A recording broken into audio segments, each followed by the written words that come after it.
Hey everyone, and welcome to Comics from the Multiverse, the DC Comics podcast from MailFuzz TV. This is episode 179.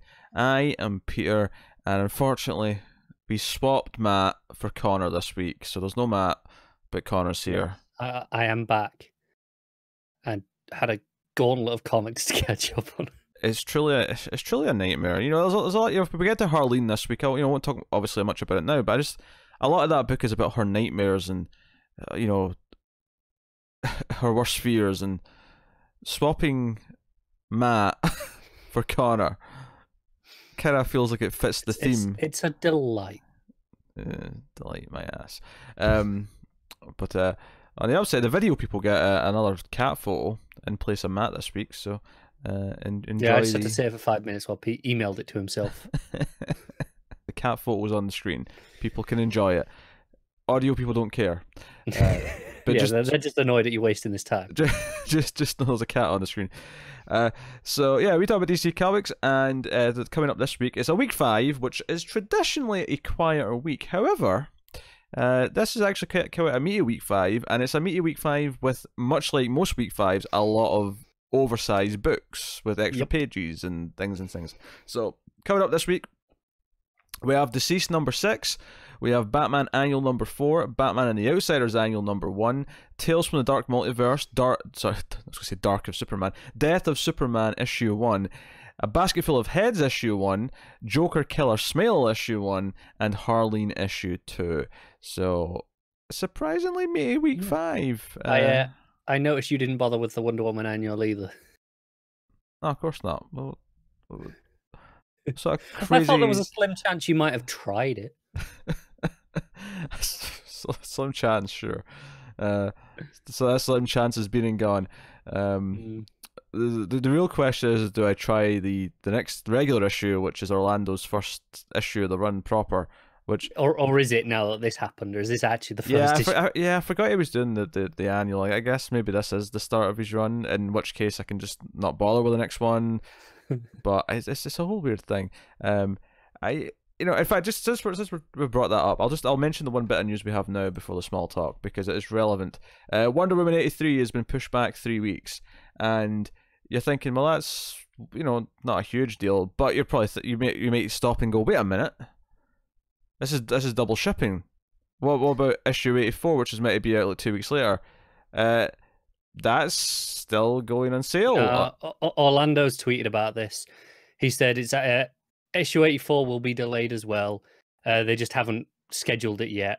He said it's not even a delay with anything in terms of the scheduling. It's just simply that they want. I think 84 is the new big landmark issue, right? No, is that 85? It's called 750. They're not calling it 80. Oh yeah. Well, whatever it was, if the next issue that was going to be that, if it was 84, I think it was, or would have been 84, and is now 750. It's just they want that in January, so they're just kind of delaying things a little bit so that lines up. Actually, honestly, there's an amendment at the bottom of this article kind of explaining this. However, the headline, when I clicked on it, still said that it was releasing issues out of order, which honestly was the most interesting part of any of this. Yeah, that's strange that they didn't change the headline, because did they clarify that properly in the article itself? It's at the very bottom. There's a editor's note tacked on to it. Yeah, so 750 was 84.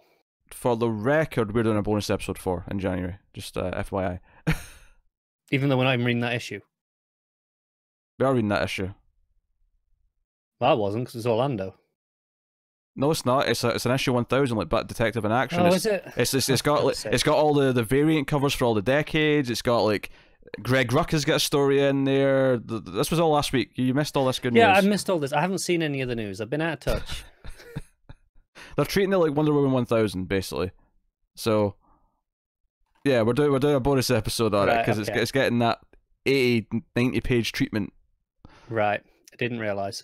So, I mean, there will be an Orlando story you have to suffer through, but like the rest of it, suffer through my ass. I'm skipping over it. I hope you can't tell. I hope it's not until the credits page for that story's at the end of it. I'll tell. You won't. No, you won't. So yes. Okay. Well, honestly, the only interesting part of the story I thought was the fact that it was going to release issues out of order. This is just boring. All right. Yeah, it's just a regular old delay now. Yeah, it's meaningless now. I mean, actually, I didn't even tell you what was getting deleted at hand.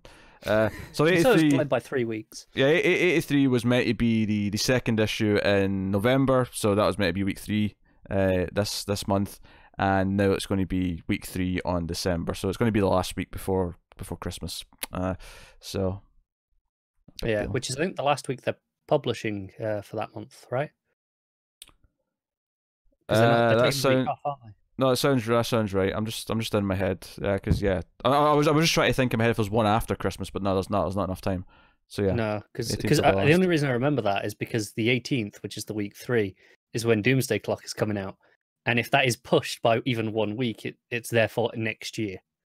It's not been Looks like pushed. it might actually hit though. Yeah, It's not been pushed. I've Yet, been seeing retailers on Twitter say that usually it's delayed every single time they get a newsletter, and it's not been pushed. It's happening.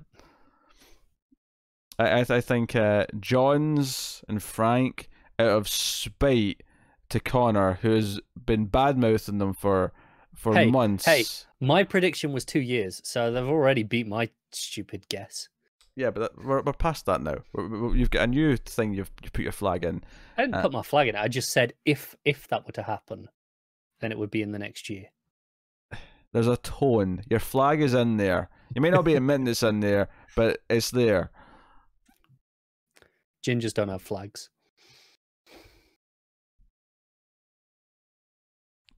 What? Just, yeah, we don't get flags. It's a metaphorical flag, you prick. Well, we don't get those either. No one gets anything metaphorical. You just have things that are metaphorical. That's why they're metaphorical. They don't exist. I'm aware. I'm aware of what a metaphor is. I'm not so sure you do. Anyway, so it's been whatever. It's been been a quiet week on the news front. Just the one little delay then, which wasn't even that exciting in the end. Just a regular old delay. We I mean Batwoman got its back 9 episodes on the CW. That was a thing. How did it? There's a bunch of episodes, or sorry, a bunch of shows in development. We talked about this already on television for the Multiverse, which is a DC TV podcast that me and Cara do, talking about the CW shows. But there's a Green Lantern show in development at HBO Max. There's a Strange Adventures show, which is not an Adam Strange show, although I imagine, although I'm going to call it right now, if that gets picked up at HBO Max, episode 1 will be an Adam Strange story. That's my prediction. Do they use the guy from Krypton, or do they just go fresh? Fresh, I would guess. Probably. Because I'm going to imagine it'll be a more traditional Adam Strange from the comics with the suit and stuff. So probably that'd be my guess. So that's meant to be an anthology show where each episode will be a different sort of C-lister or D-lister or whoever. No offense to Adam Strange fans who might be upset that I just called him a C-lister, but you know what in your heart to be true. I like Adam Strange, but he is a C-lister. That's not that's not mince words here. Yeah. I mean, I'm not even sure who I'd call a B-lister now, because there's so many B-listers who I think have become A-listers, but Adam Strange is definitely not in the B-list. Have they become A-listers thanks to other media, though?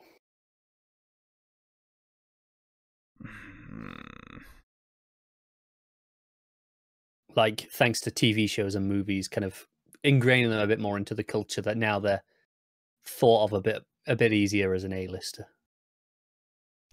I don't know, because I kind of always considered like Flash an A-lister, but I mean... Sure, but what about like Green Arrow? No, he's a B-lister still. Do you reckon? Yeah, he's a B-lister. You just don't like Green Arrow, do you? I like him well enough, but Tom Taylor clearly agrees with me, because Deceased this week made it very clear that Green Arrow's a B-lister, even Batman thinks so, and everyone should just accept it. So, and I like Green Arrow, but he's a B-lister. Yeah, sure. That's just the simple fact of the matter. Okay. But yeah, let's just be. There's some characters who feel like they should be A-listers but aren't. Like I feel like Shazam, for example. Like he's a B-lister. I mean, he feels like he's powerful enough that he should be an A-lister, but he's just not there, right? You know, he's not got the main share for it. Yeah, I'm not sure it's even about being powerful. It's not, but in theory, he should be standing with the main 7 Justice League. You know, he should be with them. Yeah, they tried, didn't they, in New 52? Like, they put him up there, and... In theory, he should be, but, you know, it's what it is. Not that all the 7 are, because I wouldn't say Martian Manhunter's an A-lister, but... no. But he's and Aquaman, I wouldn't say either. To be fair, I think Aquaman probably is these days. I don't think a movie makes you an A-lister anymore. No, but even the fact that when Aquaman comes out now, there's not even that stigma of making the jokes anymore. Like even 5, 6, 7 years ago there was. That's kind of gone. He's taken a bit more seriously now. Lots of B. No, but I think in this case that is part of the profile raising up to an A-lister in his particular circumstance. Nah, I still think Aquaman's a B-lister. I think your DC A-listers are Superman, Batman, Wonder Woman, Flash, and Green Lantern. And that's maybe yet definite. Like in terms of like who I'm willing to say definitely is, that's where I'm probably going to draw the line. Okay. But I think that's kind of it. Obviously the weird case with, because I'm not including villains in this, and Harley's kind of this weird one now who's kind of in between. So like, do you include Harley? I mean, probably you should, but I guess. Yeah, but I'm saying she could be an A-list villain. But I mean, obviously we're at this murky point now where she's kind of an anti-hero. So if you just go as a character. Well, if we're doing characters in general, then I have to also add in the Joker and Lex Luthor because they're also clearly A-listers. But yeah. Yeah, and I feel like the villains have a lot more borderline ones because I feel like, I mean, I think we think of Brainiac as an A-list villain, but I don't know. Oh, he's not though. Not in the general perspective. I think in terms of villains, you got Luthor, Joker, Catwoman. Sure. Harley. That might be it. Like there are a lot of others I like more than that, and obviously even like Batman has a lot of villains that are. Well, hold on a second now, though, because you're going pure with sort of like regular public mindshare, and I wasn't for the heroes because I don't think Green Lantern's A-lister in ties of that public. So going with my definition, where we're just really looking at the comics more than anything else, I don't think you can just, because I think you have to include Darkseid. I think you do include Brainiac, and I would maybe include I mean, Batman's got a lot that could technically be. I think Batman has a lot of B+ villains. B+. Yeah. There's a lot of B+ going on in there. There is. Yeah. Sinestro, I think, would be caliber. Borderline. I think Sinestro counts. I don't know if I'd say any of Wonder Woman's villains have quite made the A level yet, though. Nah, they haven't. Just don't think they have. Even as much as we might like some of them. They're just not on the same level as, like Lex Luthor or Joker, right? Sure. And none of them are. Yeah, but I know, but and in the mindset of what we're talking about now, though, you're going back to those big names. No, I mean, even just in terms of the, we're talking about the comics, in terms of what they kind of represent it for their respective characters, and partially the power of the stories that they've got. I'm just saying though, you're going back to compare it to them. What we should be comparing it to is the ones we've just been saying, which is Sinestro and Brainiac, and I don't think she's even got any close to those. I would agree, but I'm saying that you made the comparison back to Joker and Lex. I think that's the incorrect comparison, because I don't like they're so astronomically big that they're known by everyone. Everyone knows who those two are. Like people have never. So they're like A+, is what you're saying. Yeah, they're A+. And if we're going with the heroes, the only A+. Honestly, until recently, I'd have said the only A+ heroes were Batman and Superman. I think Wonder Woman's just scraped in there with the recent movie and stuff around that. I think before that movie, she would have just been A. She'd have been A, but not A+. I agree with that. If we're using the plus to determine that the average Joe public will know who they are to a reasonable extent. That's fair. It's a fair criteria. How you judge Marvel characters now, I don't goddamn know, because they've made so many movies that have been successful. The question isn't then how many people know about them, it's how many people care. Which I think on the villain side is a lot lower. The villains is like astronomically low. I mean, Thanos has kind of got in there because he's like meme heavy. And I'd give him Loki. And maybe Loki. But even like Thanos to me is not that interesting. I think he works well on what he's used for in those movies, but I don't think he's that interesting on his own. No, I'm not necessarily saying that either. This may be a shocking opinion coming from a DC Comics podcast, but Darkseid is a much more interesting villain. I'm just going to say it. All right. I never would have predicted you saying that on this show. Not ever. I know. Controversial opinion. I'm striking hot today, but I feel like yeah. But no, I mean, look at the heroes though. Like I think because before all the movies, right? I think with Marvel, your A characters were Spider-Man, and then Hulk, and as a whole the X-Men. I think that was your A characters of Marvel. As a whole, I would agree with the X-Men, with Wolverine still at the forefront of that. Wolverine at the forefront, but before the X-Men movies, even if we're going that far back, I would say that before the X-Men movies, Wolverine, well, probably still the favorite from the cartoons, wasn't the clear winner, wasn't the prolific one. He's, you know, because the movies kind of made him like the main one, and that's something the X-Men fans don't necessarily like about those movies, because it kind of shortchanges everyone else. Yeah. But before the Marvel Cinematic Universe, I don't think you could count Captain America as an A-lister. You definitely couldn't count Iron Man, and I don't think you could count Thor either. I think they've all become A-list because of those movies. Yeah. But at the same time, as much as people enjoy the Ant-Man movies, I don't think Ant-Man's an A-lister still. Is not. No. I think, to be fair, I think the movies are still aware of that. No, they are, but I think that's what's interesting about it, is that those movies still kind of like treat certain characters like, no, this is the B tier, and we can have some fun movies about the B tier characters, and it's clear that they're still the B tier characters, but that's okay. Yeah, I agree with that. But they did elevate their core, like, you know, trio.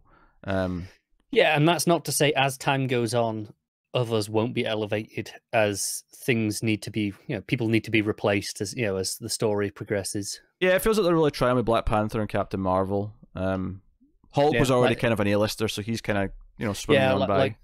Like, Black Panther and Captain Marvel, they're not there yet, but they, in a decade's time, might well be in that public consciousness to the point of, okay, I would consider them A-listers. And here's the thing about Hulk, because people are going to say, you said TV shows don't make them A-listers, but clearly Hulk's an A-lister because of the TV show. That is true. But here's what makes this different, is that Hulk was a TV show a long time ago, and it's still regularly referenced and talked about to this day.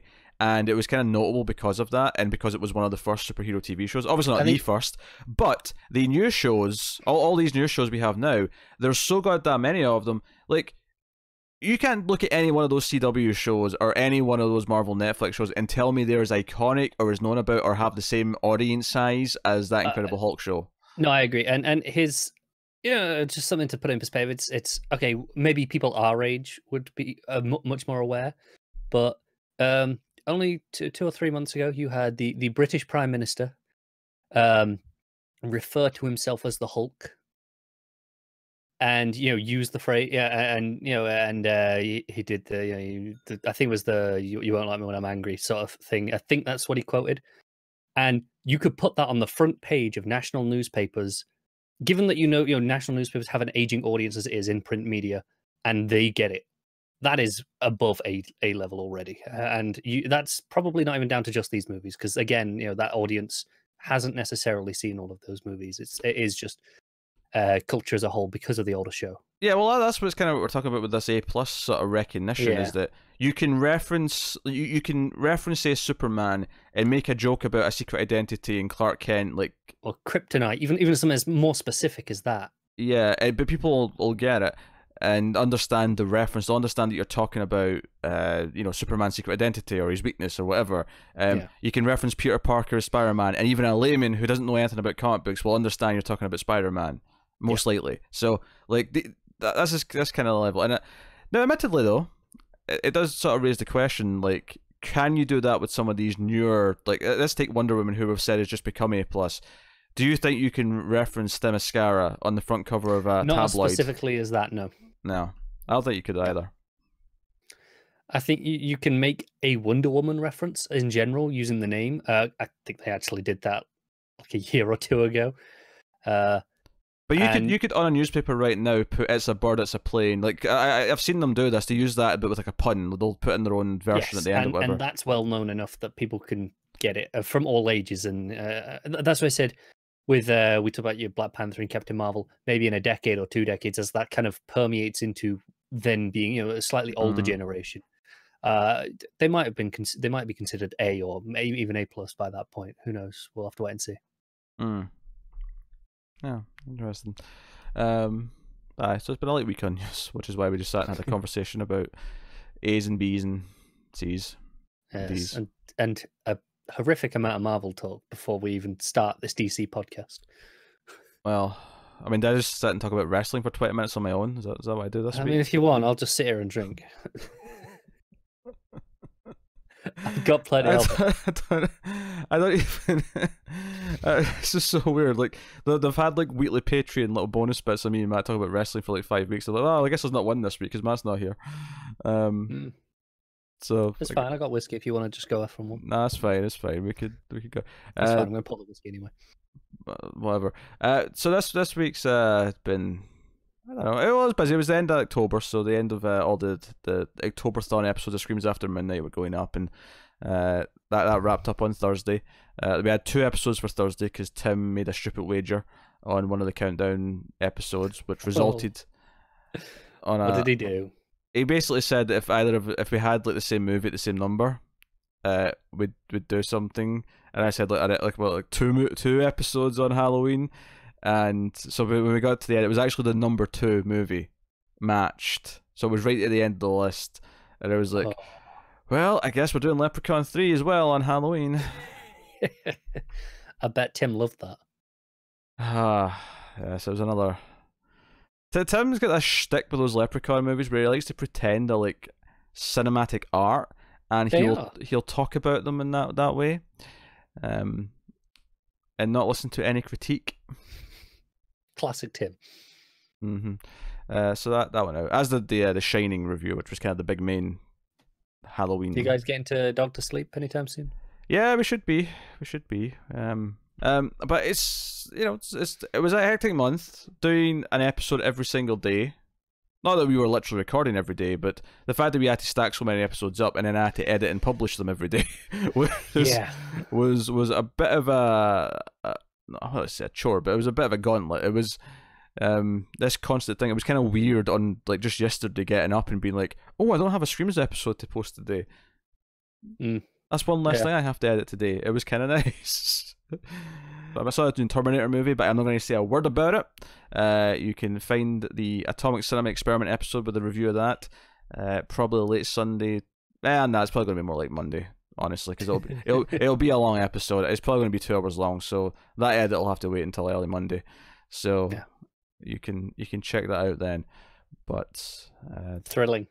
Well, I mean, we reviewed the last all 5 Terminator movies, and they were all verging on 2 hours long, and those last 3 in particular were hate-fueled rants. So if you like me getting upset about things, you might want to go and check out those. So, although actually, one actual interesting point about going to the theater yesterday is that they renovated my theater, and they've put in like proper recliners. And now this theater opened in like 1996, 1997.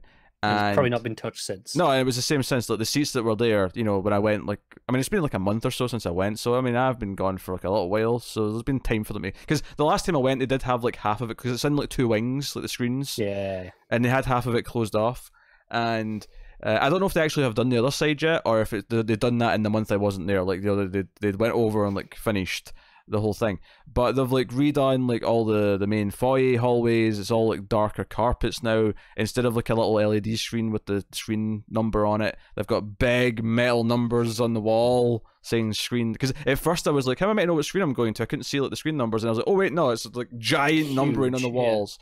But no, I went in and they've got proper, because it was just these crappy seats and there's like recliners that actually recline with because I sat down, I'm like, they said there were recliners. I'm like, oh, there's actually a button, and I'm like, oh yeah, they're fancy, and because my cinema did this about a year ago. I remember talking to you about it as it was happening. Well, I think they're doing this now because they're trying to make going to the theater more of an experience, because they've not finished whatever they're doing, because there's still a closed off bit in the foyer, and there's what looks like is going to be a bar. Like they've not put anything in it yet, but there's just like the tiling and like mine some opened pipes a sticking out. bar, and also it cooks pizzas and hot dogs. And the pizzas were surprisingly good, actually. Yeah, there's a little area that used to be a little arcade, and they've got that all closed off, so they might be putting like a restaurant area in there. Smart. I mean, I get why they're doing this. It's a smart investment. If you make it a better experience, people are more willing to understand why. Okay, I'm paying this amount. One of my other cinemas that I go to hasn't renovated or anything like that. I mean, it added an IMAX screen maybe 4 years ago, which was obviously kind of new. But it dropped the price dramatically, like by maybe half or maybe a bit more than what it used to be per ticket. And it made it significantly more appealing, and I think their business vastly increased because of that. I'd imagine so. So like we're not going to renovate, so we're just going to drop the price. So we're the cheap option. Yeah, but I mean, it's because it's not the one inside the city. It's the same chain. There's one in the city center, which is fine. It's serviceable, it's accessible, it's where a lot of the students are, so it makes a ton of money. And this is the same chain, and it's about 10 minutes drive outside the city center, if that. And it's much nicer. All the screens are better. It's got better sound system. Everything about it is better. But this is the one that dropped the price because they were outside the city, and people who are in the city are going to pay for it just for the convenience sake.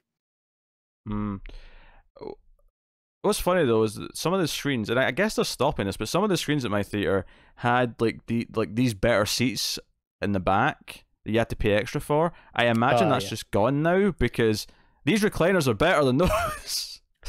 Yeah, I think in my cinema, what they did with that is they had the fanciest seats in the middle, but not that they were never at the back; they're in the middle.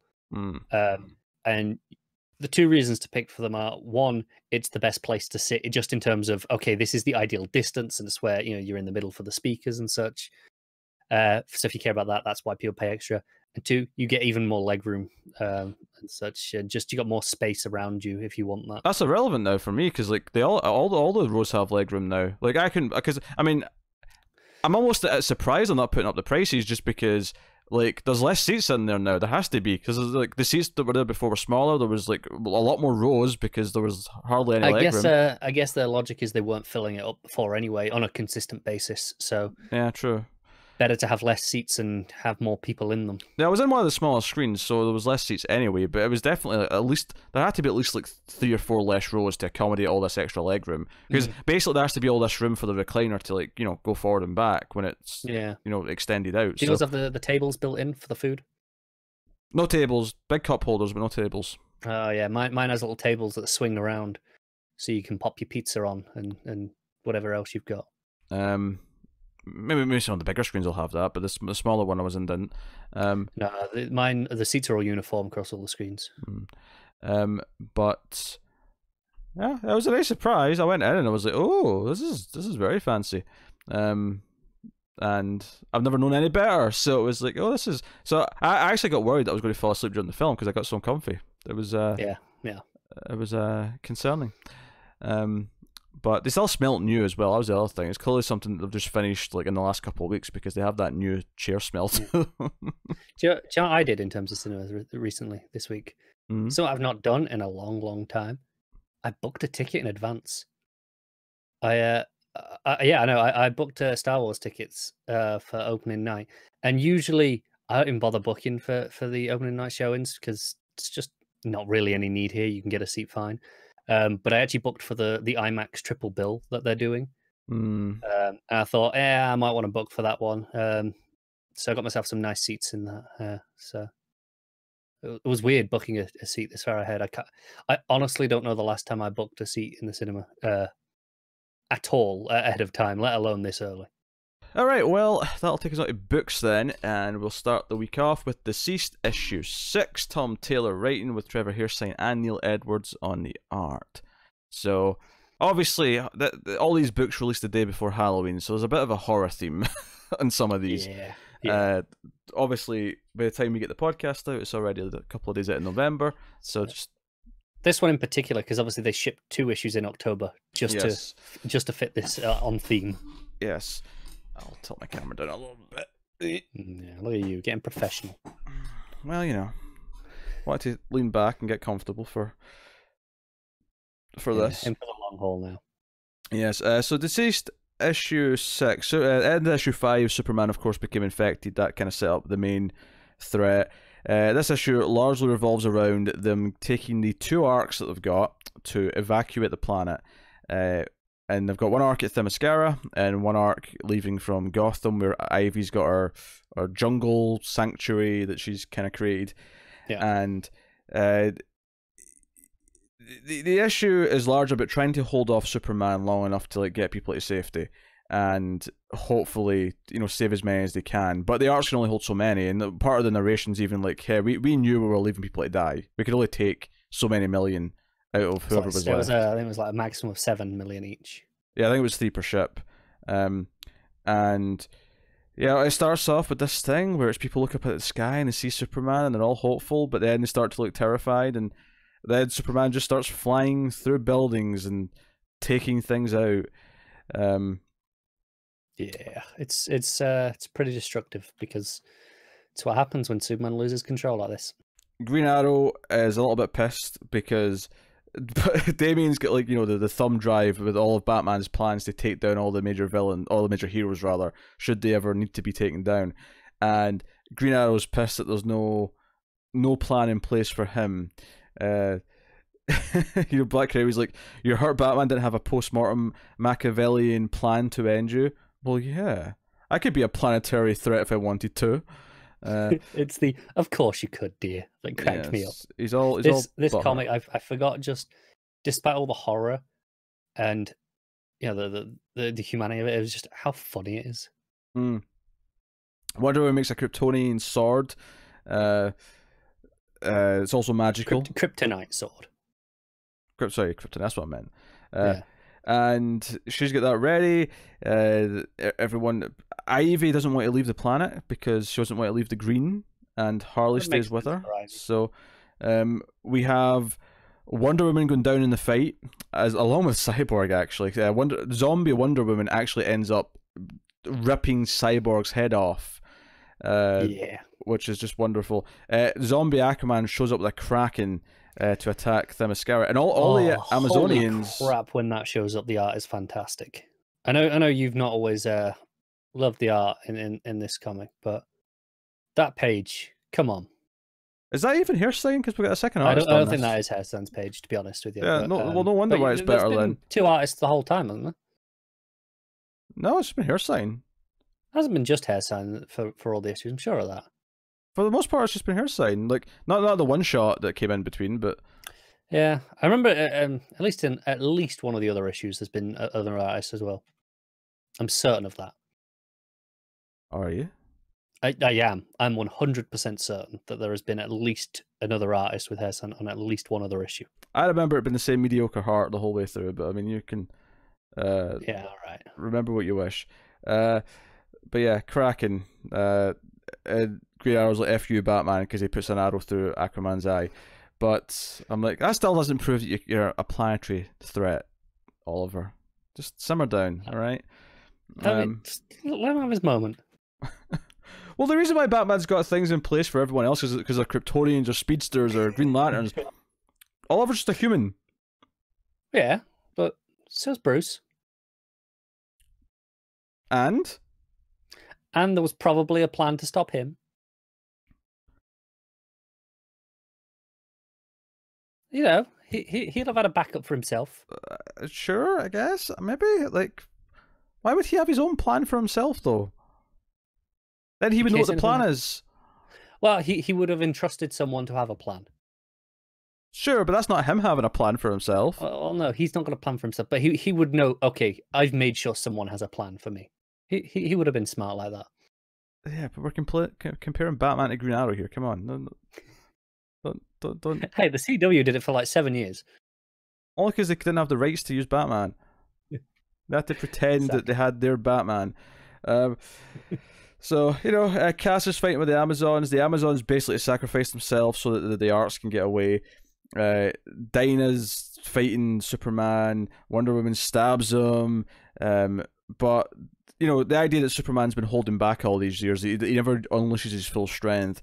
He just punches Diana like square in the stomach, and she just plummets to the ground, and that's her. She's gone. And Cyborg's like, I'm going to stay with her until. And so the big dramatic thing here though is that the arcs are in space and Superman's coming after them, and there's this great thing because obviously we know Lois is narrating the story now, and she's talking about John, and John basically realizes that he's the only one who can really feasibly hold him off. Like everyone else will be beat, but he can take him on. So he says, goodbye to Damien as if he might not come back, and he's like, nope, it's time to go be Superboy. So we have this dark moment, but luckily the entire Green Lantern Corps, who have not been on Earth, obviously show up. So one of the saddest parts of this whole story is that Guy Gardner actually somehow survives. Is not one of Guy Gardner, the hero we all deserve. He's not one of the ones that are deceased, unfortunately. That's a crying shame. They're going to quarantine Earth. I'm pretty sure Tom Taylor loves Guy Gardner, and that makes everything better. Well, no one's perfect. So the Superman goes out of the sun because he's going to try and because basically Superman realizes that he can't win the fight against the entire Corps, so he flies in. The sun. He drains the sun. Yes. So yeah. But yeah, so when we come back to Cyborg and Wonder Woman, Cyborg's got the lasso wrapped around Wonder Woman so he can talk to the anti-life equation, and it's like, no, we can't be stopped. We're death. But she does say, I say she because it's not really Wonder Woman, but you know what I mean. It does say there was a cure technically, and he's like, what is it? He's like, what you're telling me that like we could have saved everyone, like people who we killed could have been brought back, and she's like, the cure is in you, because it came from him. There's something with him that could have saved everything.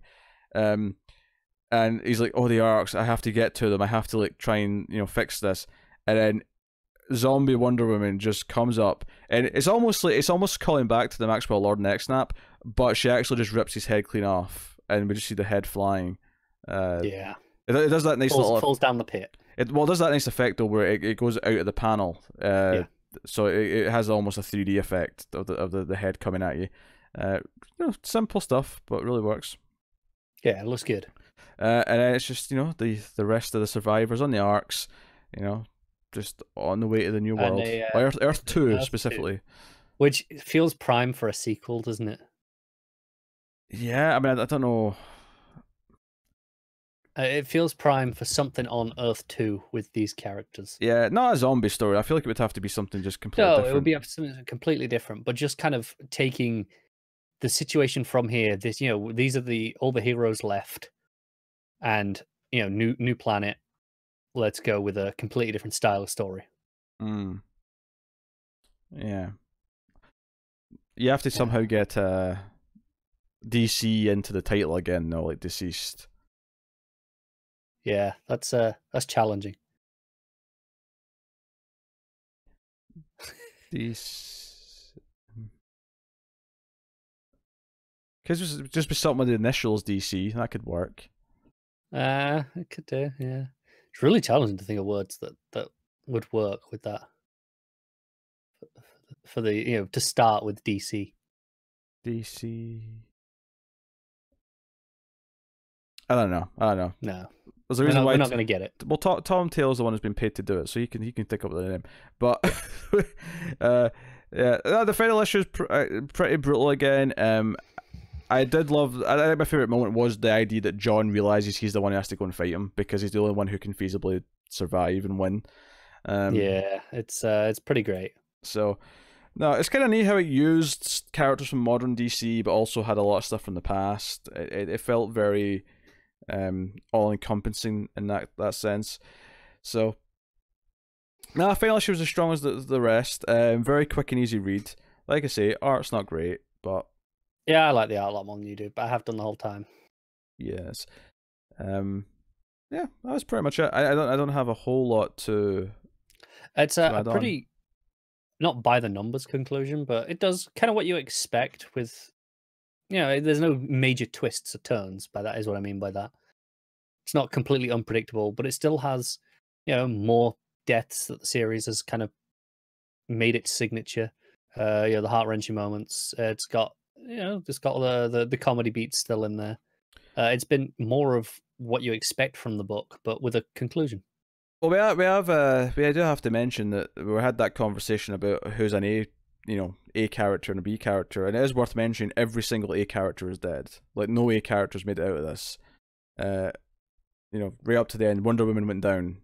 Yeah. And, she was the last one standing. We already lost Superman, we already lost Batman. It is. And it very much feels like a next generation kind of at the end where you've got John and Damian there right at the forefront. Yeah. So it kind of feels like, okay, there is a next generation of A-listers there. And Green Arrow's just like, this is secretly really good because now I'm an A-lister. Yeah. He's definitely thinking that. Just by default. What happens when you take out the A-list? Well, the B-list becomes the A-list, so therefore I'm in charge. It's all coming up, Ollie. Yeah. Somehow Oliver survived. I feel like Tom Taylor's a Green Arrow fan, and that's why. Like, he made sure Oliver survived because he's always getting kind of dumped on a little bit. Giving him that moment, like shooting Aquaman and being like, "F you, Batman." He's definitely a fan. Yeah. What are you rating the book? I'm going to give it a 9 for just being a fantastic conclusion. Yeah, even if it didn't, shock with anything. Oh, if we go that high, I'll give it an 8. Mainly if the art was better. I think the emotional beats hit very well. Both Cyborg's death, John standing up to his father or his zombie father, all that stuff worked for me. Yeah, but, yeah. I think I actually like the art more in this issue than any other that are from the book. I think it's been the best. This was the best it's been. So yeah, bar wasn't high, but yeah, all right. Next up, we're going to Batman Annual number 4. Hang on a sec. Did Matt not leave you any thoughts? Oh, he did. You're right. He emailed me. Very right. Almost just completely ignored everything he'd said to me. All that effort he put in wasted. Yeah, I haven't looked at it yet because he marked it S for spoilers. He said comic stuff rated S for spoilers was the title of the email. Very considerate of him. Yes. And he did rate the ones that he didn't rank as well, which is nice. So, where is Deceased? He gave Deceased an 8 out of 10. So it matches me. This story wrecked me, not sure about the ending, and if Taylor soundbite. Oh, he wants a soundbite. Tom Taylor. You're welcome, Matt. To be fair, only appropriate because it's like the last time we're going to get to use that until Suicide Squad starts. Isn't that like next month? I don't know. It might be. At the latest, it's January, but I think it's December, so it's like next month. Yeah. So, yes, is leaving it open for more stories in this world. Felt proper horrifying, and I'm still glad I didn't read it digitally. There you go. That's Matt's thoughts on the thing. So Deceased. On Deceased, yes.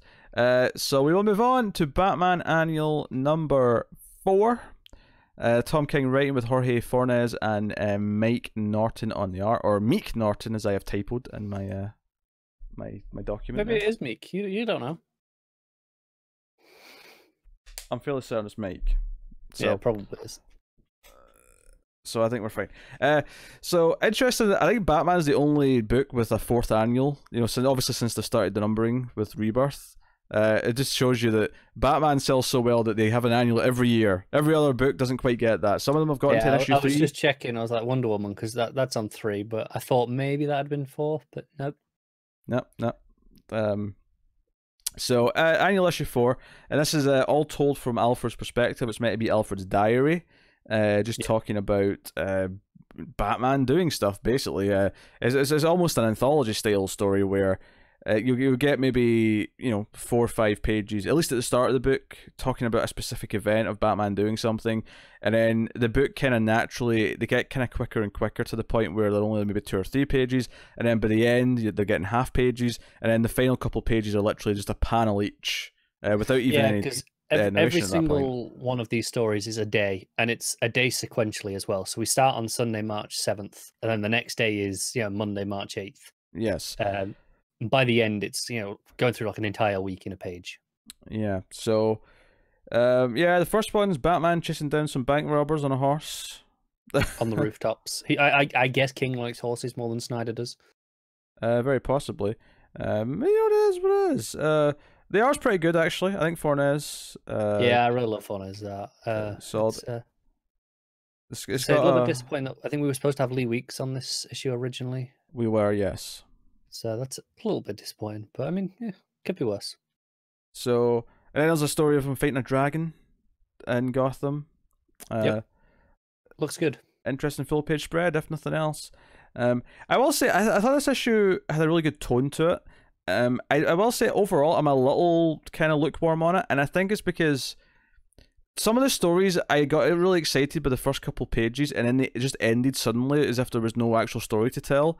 The one I'm thinking of specifically, I know Matt loved the MMA one where Batman takes a charity fight with a UFC fighter who you know, because he kept refusing because this fighter wanted to fight Batman because he's like, I can beat everyone else, I need to fight Batman, and Batman obviously doesn't give a shit until it comes out that this guy's beating up his wife, and Batman's like, well, he snuck out a justice from that, so you know what, I will fight him in the ring and I'll beat the shit out of him as justice. So I know Matt liked that one, but the one that I got excited about because I was really into the story of it is the murder mystery where like this guy was killed in his house and there were 6 suspects. We have this page going through like, so it's almost like Cluedo or Clue for the American audience, where it's like, okay, the daughter was here and this is her backstory, and here's this old friend, here's his backstory, here's the maid. It's a proper Agatha Christie story. Here's the son, here's this lawyer, blah blah blah. Here's the wife, and I was like, oh, I'm really into this mystery. And then the next page, there's a couple of pages of Batman staring at the screen, and then we just get told the answer. There was no like. It's frustrating because it's literally a page to introduce the case, a page of here are all the suspects, a page of Batman staring there going, someone was lying, someone. Yeah, someone. Up until that point.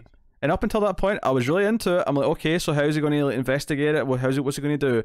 And it just tells us the answer on the next page as the guy's been arrested. And I'm like, and that's the whole story. Yeah, it's frustrating because again, I agree. Like, I like a lot of the individual stories. They're all pretty well told, as truncated as they are. Tone's great, art's great, but it's hard to care about the issue overall when it's just all just there. I feel like it's supposed to be kind of the point. Like every day, Batman does one of these things, and it's just it kind of gets mundane almost because it's every single day. I'm okay with that point because when you get to the end of the book and it's like the story's called Every Day. This is the idea is that every day he's doing something, and I just think some of them like had potential to be better stories because if they had more time, like that murder mystery one, I thought could have been a really fun little thing. And I don't even mean like I'm talking like 2 or 3 more pages just to actually have him investigate the murder in some way. Yeah. I could have done with more of that one. I could have done with more of the dragon. There's one where he runs into like his prom date, and they kind of reminisce about old times, and we kind of like know from Alfred's like diary that this did actually affect Bruce. Like he did kind of fall in love back as a teenager, but when he left and came back, Bruce Wayne never really came back because when he came back, obviously he was Batman. Yeah, really great colors throughout, but especially in that sequence, because it flicks between present day and the flashback, and the colors completely change for each one, and it's always very clear immediately which is which. That's kind of great. Then there's one where Batman sneaks onto a train. There's some sort of like deal going down with an explosive, and Batman like pretends to be the one guy in the deal, and it's really just about him sneaking on the train and like taking the guy's hat, and like it ends with him meeting the buyer or whoever, or the seller of this device, and that's all it really is. And again, the way it's told, the art, the sequential storytelling of him, like he's got this fake mustache on. He's not quite Matches Malone. I mean, that's what makes you think of when you think of Batman disguised with a mustache, but it's not quite that. But it plays this story visually, because this is the thing. Alfred is sometimes telling you what the story is, but sometimes he's kind of like giving his thoughts on Bruce instead, and the story is just the art. So whenever that happens, the art does carry the story pretty well. Like it does. Well, there's one point in that where I didn't like the narration in terms of I think it was in the very first one, actually, where he was talking about, taking the young Bruce to the horses. And it had that... We talk about, like, whenever we watch Gotham, of how young Bruce is so kind of terrifyingly determined, even at that age, is kind of weird about it. Yeah, no, that's fair. I got that from that little sequence. It's not as bad as him standing on the roof saying, "I'm trying to conquer my fear, Alfred. I'm No, going it's to not conquer that my bad. I fear." think it was Bruce going like, there are no ideals, all this sort of stuff. I'm like, I'm pretty sure Bruce is like 10 or 11 at this point when this story is being told by Alfred, and like, I just don't buy it. Oh, I will say the trippy one didn't do much for me. There's one where he's like in like another dimension, and it's like just all these colors and like wavy lines and shit. I mean, I did kind of laugh at the end where there's this interdimensional being, this big eyes, sort of saying, "Oh, I will do this, I'll do that, blah blah."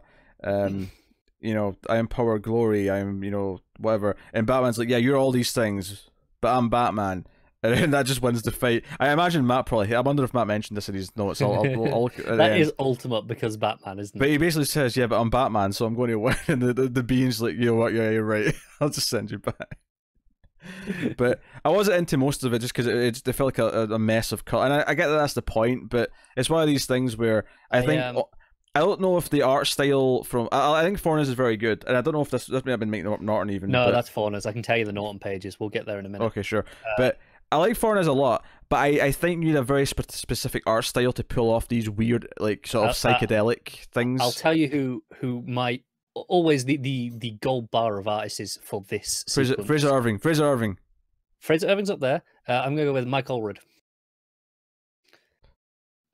Gold bar for these things. Okay. Well, Mike Allred is kind of more along what this looks like, though. I mean, it's not. This doesn't look exactly like Mike Allred. It is, but he has this really clean style, and the colors pop, and it feels really tight when he does. Yeah, these but I don't want it to be clean. Like this should be ethereal. This should be. I get that. I think Fornes kind of falls in this middle ground where his noir stuff is gorgeous. It's phenomenal. Yes. This stuff, it kind of just looks a bit, I don't want to say messy because it's not quite the right word, but it's just not there, is it? And then I think after this, we're at the single pages. Yeah, he's fighting mummies, I think, and then he's fighting kaiju. Oh, this is not like Night of the Monster Man. This actually looks like the kaiju from Pacific Rim. This is legitimately what it looked like. Yeah. He's going to a submarine, and then because at that point we're into like 3 a page, and he's like, it's this next page after the kaiju. That's when we're on Norton. I can tell immediately everything is. They've done a good job of trying to emulate the same style, but it's so clean. Like, look at the blacks and the lines. Everything's so much tighter and neater immediately, and it kind of completely pulled me out. It didn't to me. I think it's close enough, and I think it still looks good, which is important. It does. It looks good, but it just wasn't quite the same. But Batman, he's diving down into an aircraft. He's chasing a race car driver. He's interrogating someone for the police. Then it's 4-page. So again, it's like we go from 3 to 4. So they're getting quicker and quicker. He's fighting Calabac. He's got his skis out because this is something I want to talk about actually. The Frozen Man, is this our 9th cold-based villain? I know. I got really excited when I saw that. That was honestly my favorite thing from this issue because it was like, oh, we've got another cold villain. Hold on. Mr. Freeze, I'm counting them. Mr. Freeze, Captain Cold, Cold Snap, Icicle Jr., Minister Blizzard, Killer Frost, there you go. The Frozen Man, that's 8. Am I missing one? You probably are. But that's a lot. That is a lot. That's our like H tier cold villain now. The new Cold Snap.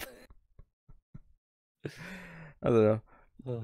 I feel like Cold Snap should be higher than Minister Blizzard, but Minister Blizzard just has a better name, so it does. So you just kind of graduate above. And then Batman's in space fixing a space satellite or something. A space satellite is usually where they are. Yeah, and then I was going to say space station, but then I looked at it and now it's more like a satellite. And then there's dinosaurs in Gotham, and then it's 5 in a page. And he's hacking, then he's performing surgery, and then he's finding a little boy, then he's fighting an alligator in a house. I have to imagine that Tom Taylor went to see Crawl before he wrote this issue, and that's why there's an alligator panel in there. Did you just say Tom Taylor? Tom King. That is funny because there is a running thing of them being mixed up. I don't know if you've seen this. I have, yeah. Even previews on Diamond mixes them up sometimes. That was just a slip of the tongue. Then he's on a biplane, and then we got 6 in a panel. Do you know what? Actually, as I'm going through these and I'm saying out how many panels, I realized they were getting quicker and quicker. I don't think I noticed when I was reading it the first time that it's literally 1 extra panel per page as we go. Yeah. But yeah, then we're on 6, and he's in chains. He's getting out. He's hugging Tim. He's doing chemistry. He's rescuing a man on a ledge. He's what's this one? He's in the jungle. Tarzan. Yeah, he's in the jungle. He's helping an old lady across the street. And then again, sure enough, it's 7 panels in the next one. He's fighting an imposter. And it's worth mentioning that the 7th panel one is the first one, I think, without any narration from Alfred whatsoever. It's just the dates. It's just the diary entry dates. Yeah. He's fighting an imposter. He's playing football for some reason. He's hiding from a helicopter. He's jousting. He's seeing an attractive lady. I don't know what's going on in that one, to be honest. He's with another woman. He's bloody and beaten. He's on a Gundam Megazord. Or Megazord, yeah. He's on a giant Something. Take your pick. Yeah, I don't know what's going on there. Then sure enough, 8 panels on the next page. He's dangling on a tight wire above fire. Then he's on a ship with a big steering wheel. Then he's doing... He's got an eye patch on that one, which I kind of appreciated. He's doing... I already said chemistry. I'll say forensics. He's doing forensics. Then he's doing ninja fighting. And then he's in Zebra World. And then he's saving dogs in rivers or flooding. And then he's definitely saw a crawl recently, because look at that flooding. That's true, yeah. That moment's even out of crawl, actually, carrying the dog out in the water. And then he's staking a vampire. And then he's being arrowed to a wall. Arrowed to a wall. Yes. And then 9 panels in the last page, although 3 of them are just credits and titles. But he's grabbing kids out of traffic. He's on a submarine, and then is that a submarine? I thought that was a spaceship. There's planets behind him, surely. Oh yeah, a little bubbles to me at a glance. Okay, I don't see that. Yeah, I mean the planets don't necessarily look like bubbles, but the stars look like bubbles. They do. He's in an alleyway, facing off against someone. Maybe that made me a RoboCop actually. That panel, just because I've seen RoboCop where he saves like a woman who's been attacked in an alleyway, and the shadow in the wall behind him just made me think of that. He's holding Catwoman off a roof. He's dangling above Piranha in a chain trap, and then the final panel. He's punching Joker. He's punching Joker. Yes. So there you go. Yeah. It's a fine issue. The art looks really good. I think it could have probably done with a few less stories.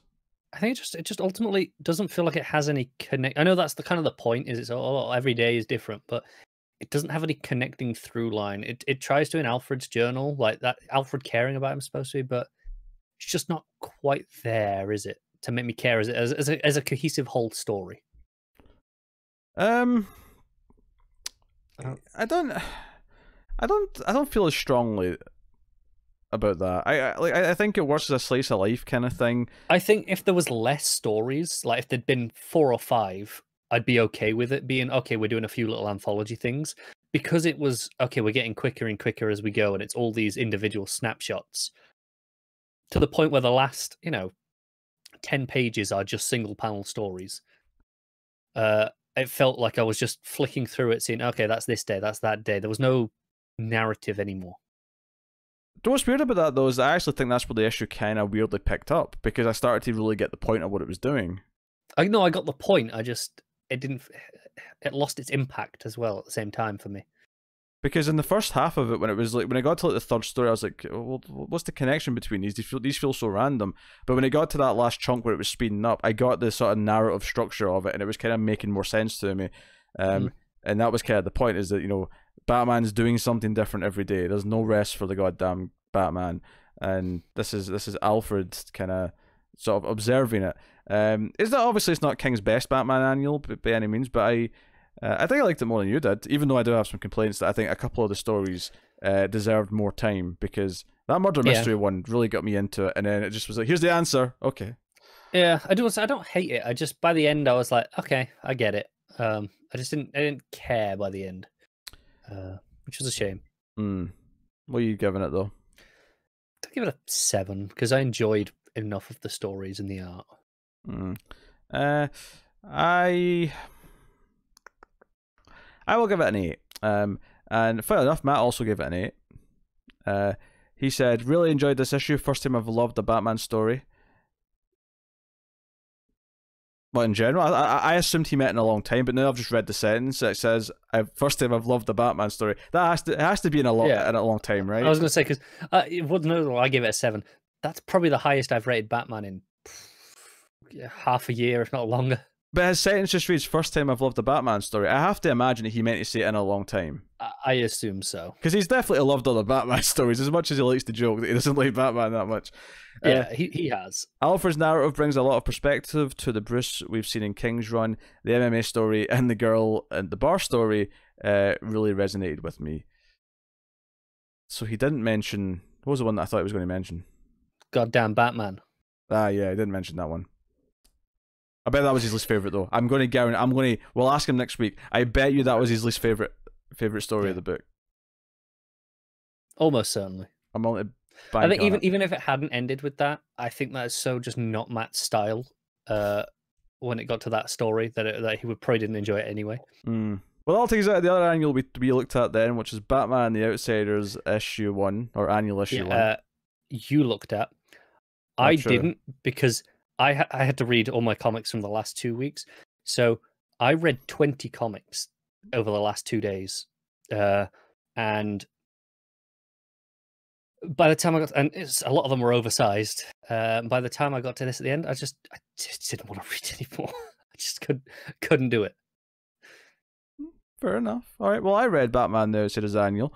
And it's a story that focuses on Katana, with Black Lightning kind of being there as the co-pilot, and it's all about the spirit in her sword and kind of having to finally face the evil spirit in there that her ancestor originally defeated. Her ancestor Miyako. Who's on art for this one? Because I assume it's not Soy. No, it's Max Raynor who's on this. Okay. And the art's pretty solid, actually. I mean, I like Soy more, but like this, I mean, as far as like a substitute goes for the annual, this is definitely, it feels fitting with the overall style of that book. Even though I can tell it's a little bit different, because so often we'll get an annual and like. We'll get like, I don't know. I'm having flashbacks of that Aquaman annual, not the one we had last week, but the one that was like last year. Oh yes, I remember. Where we just get some artist that doesn't work. But yeah, so we hear that she's telling Jefferson this story, at the start, about Tsutomu, who was this like evil like monster samurai spirit villain thingamajig that her ancestor defeated, and he's inside the sword, but so is her dead husband, who's kind of in there as well. And at one point we actually go in the sword multiple times, but even before, because the story is basically that they're in Tokyo. They're in Tokyo, and they're going to see someone that Katana knows for information on how to deal with this, because she can hear the sword calling out to her more recently. And she goes to see someone who identifies as her sister. They're not really related, though. They kind of just grew up together. And, Black Lightning's just kind of like taking this in, doesn't really care about magic. It's not really his thing. He's a very logical guy. But he's there to help and do what he can. And basically, the ultimate thing she finds out is that no, she has to kind of go in and deal with this. And she can only do that by dying, essentially. So she basically says to Black Lightning after get out of this meeting, okay, promise me you'll protect my body. And he's like, okay, sure. And she pulls out the sword and basically commits seppuku right there and then. And sort of her spirit goes into the sword so she can go in and like face these demons, as it were. And all of these like weird like masked kind of spirit people show up to like try and like kill her. The idea being if they can kill her body while she's in there, like she can't come back. So that's what Jefferson's dealing with, which actually is probably some of my favorite stuff in the art. Is there's some great panels because he's on a rooftop when this is all happening, so there's some great like wide panels of like lightning striking the roof of this building and all that stuff. That was pretty cool. And Katana goes in. She does have a sort of like reunion with her husband at one point. She's with her ancestor as well, and they take on the big bad. And Yeah, I will say the pacing of the issue is a little bit sort of skewed to one side because it starts off quite wordy because it's all the backstory. It's the meeting with the friend's sister sort of person. Friend doesn't feel quite right because it feels like they have like a great relationship. They're kind of antagonistic in the way they talk. It's like they're not necessarily thrilled to see each other. But the second half, though, once it gets to the actual conflict, it does become a lot more dialogue light and a lot more good art fighting panels and sequential stuff and whatnot. And that's good. And there's a nice contrast because the stuff inside the sword is on a sort of red tinged beach. You know, everything's sort of tinted red. Why is it red? Doesn't matter, since it's not the real world. It can do whatever it wants. But because Black Lightning's fighting on a rooftop in night in Tokyo and he's using his powers, everything is, blue and, all that kind of stuff. So there's a nice contrast between the parts of the fight. But yeah, Katana decapitates the villain, the spirit. In the sword or in the real world? In the sword. Okay. And it's actually a really nice panel because the panel where the head comes off, it's all in silhouette, and you can just see the fiery eyes of this like big. Because it's a bit really big. It's basically like Shogun sort of armor this villain's wearing. Sure. Okay. So it's good, and she kisses her dead husband, and then wakes back up, and she then gets rid of all these spirits because she starts decapitating these spirit things, and when she decapitates them, they kind of like turn to smoke. So that's actually quite a nice couple of panels as well. Now that I bring it up, the art's not as good as Soy. But the fighting does look really nice once it gets going. That's good. And it gets to play with the bright lights of Tokyo and all the neon in the background and stuff, which is cool. So yeah, that's basically it. And it's basically just like, she needs like a good voice along, the voice from the swords she can't really trust very much, and it's not going to be there anymore because of what she's done, and she needs a voice she can trust, and he's like, you have mine, and they sort of stand and hug at the end, and that's kind of it. It's an okay issue. It kind of like, it suffers from one of those things that kind of bug me about annuals, where it's a very separate standalone little thing which might get a passing reference at some point. I can see them being like, at one point they'll be like, hey, I helped you when we were in Tokyo, and there'll be an editor's note saying, see, annual issue 1 for the details.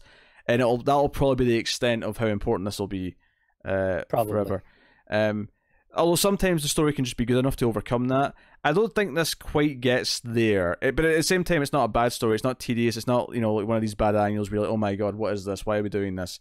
If you like Katana or Black Lightning, but especially Katana, I think you'll have something here for this. The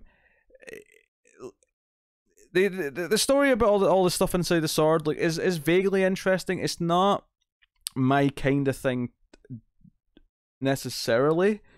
There's ways that this can be done. If this was like a Doom Patrol book and they were get inside, a painting, for example, as they've done in that book, like that can work for me. There's a quirkiness to it. Whereas this is treating it a lot more serious. So this is like, no, like these are the spirits inside the sword. I'm going to fight this thing. But it's not bad. I think if I'm rating this, probably 6.5. I wouldn't. I'd say it's just about good. How generous of you. Well, no, like I don't. But I also don't want to sound harsh because it's not bad either. It's I'm with you. It's perfectly fine. It's perfectly fine. It typically looks quite good. But it doesn't feel super important to the main story. It doesn't feel like you need to read this if you're reading the main book.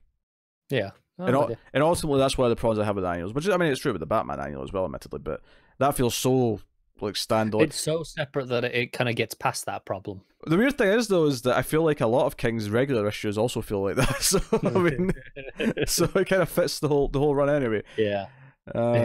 So no worries. Where are we? Matt rated this as well. He rated this an 8, so he seemed to enjoy it a little bit more than I did. I'm a sucker for samurai action. Hell keeps adding to the relationships between Katana and Lightning, and if that's the most we get out of this book, we're better for it. Art was decent, but not near the level of Soy. It has a bit of a lull with the Lightning defending the body, but the stuff in the sword makes up for it.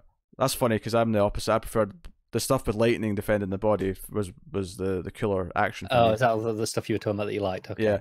But they seem to like it, and I do actually agree that it bonds them a little bit more. Like if we're building up the relationships with this team, and especially if Black Lightning and Katana are the two elders of the team, them having some sort of mutual relationship here does make a lot of sense. Yeah. But hey, I mean, it works well enough, if nothing spectacular. So, yeah, that is Batman the Outsiders Annual Issue 1, which will take us on to Tales from the Dark Multiverse, Death of Superman Issue 1, written by Jeff Loveness and art by Brad Walker. So, you weren't here for the last one. Did you read the... I did, because I thought maybe I'll just leave these, and then you said, because I opened it up, it's like 50 goddamn pages. It's long. When I saw it, I was like, oh boy. I did this weird thing this week where I somehow read all my books in ascending order of page count, which is really a really bad idea. Never do it that way, because you want to know you've got a smaller one near the end, so that you've got a quicker one. Yeah. But for some reason, I went Deceased, Basket of Heads, which are two regular sized books, and then I went to the annuals, and then Dark Multiverse, which was longer than the annuals, and then Killer Smile, which admittedly was shorter than I thought, so that's not entirely true. That was a little bit short, but it was still longer than regular. And then Harleen, which is like 60, 70 pages or whatever it is. But yeah, no, so I went to get it, and I saw the page count. I was like, do I need to bother with these? Because that's like 3 books worth almost of actual reading. Mm-hmm. And I've got 20 books to read if I include these. But then you said, they're actually building to some connected story. You might want to check it out. They're not as disconnected as they might seem. So I thought, fine, I'll read it. To a point, yeah. Like I'm not sure how, but it does feel like the stuff with Tempest is kind of like maybe. Okay, by that I mean there is an overarching story. It's not just random one shots of Dark Multiverse. Yeah. Like there is something. I feel like whatever this leads to, you'll probably be able to read without having read any of these. But it does feel like it's kind of teasing something. It is teasing something, yeah. Yeah, and so I thought, all right, I'll try it, and then it was pretty damn good. I've really enjoyed it. So I was like, all right, I suppose I'll read the next one. I enjoyed all the arms being ripped off in the last one. I bet you did. It was great. So this one obviously is Death of Superman, and the difference here is that when Superman dies, Lois does not take it well. She gets angry and kind of blames everyone, and the Eradicator at least thinks he's too late to have saved Superman. He's not put him in the Matrix soon enough, and because of that, he's like, oh, this Kryptonian power I have in me, I can't handle it anymore. So Lois is like, well, give it to me then. And Lois gets Superman powers and goes around being the sort of dark vigilante, just killing villains. She goes too far, and she gets annoyed at Clark for her when she realizes how much more he could have been doing, but chose not to for the to not be a dictator, terrible person. Yeah, it's very much the darkest. Well, it's not the darkest. I mean, it's kind of Death of Superman meets Red Sun. Kind of. In some ways. And there's a bit of Tempest Fujinot at the start, sort of like talking about the Dark Multiverse and talking about how things have changed. I will say this, I appreciate how all the other characters had their time-appropriate looks in this book.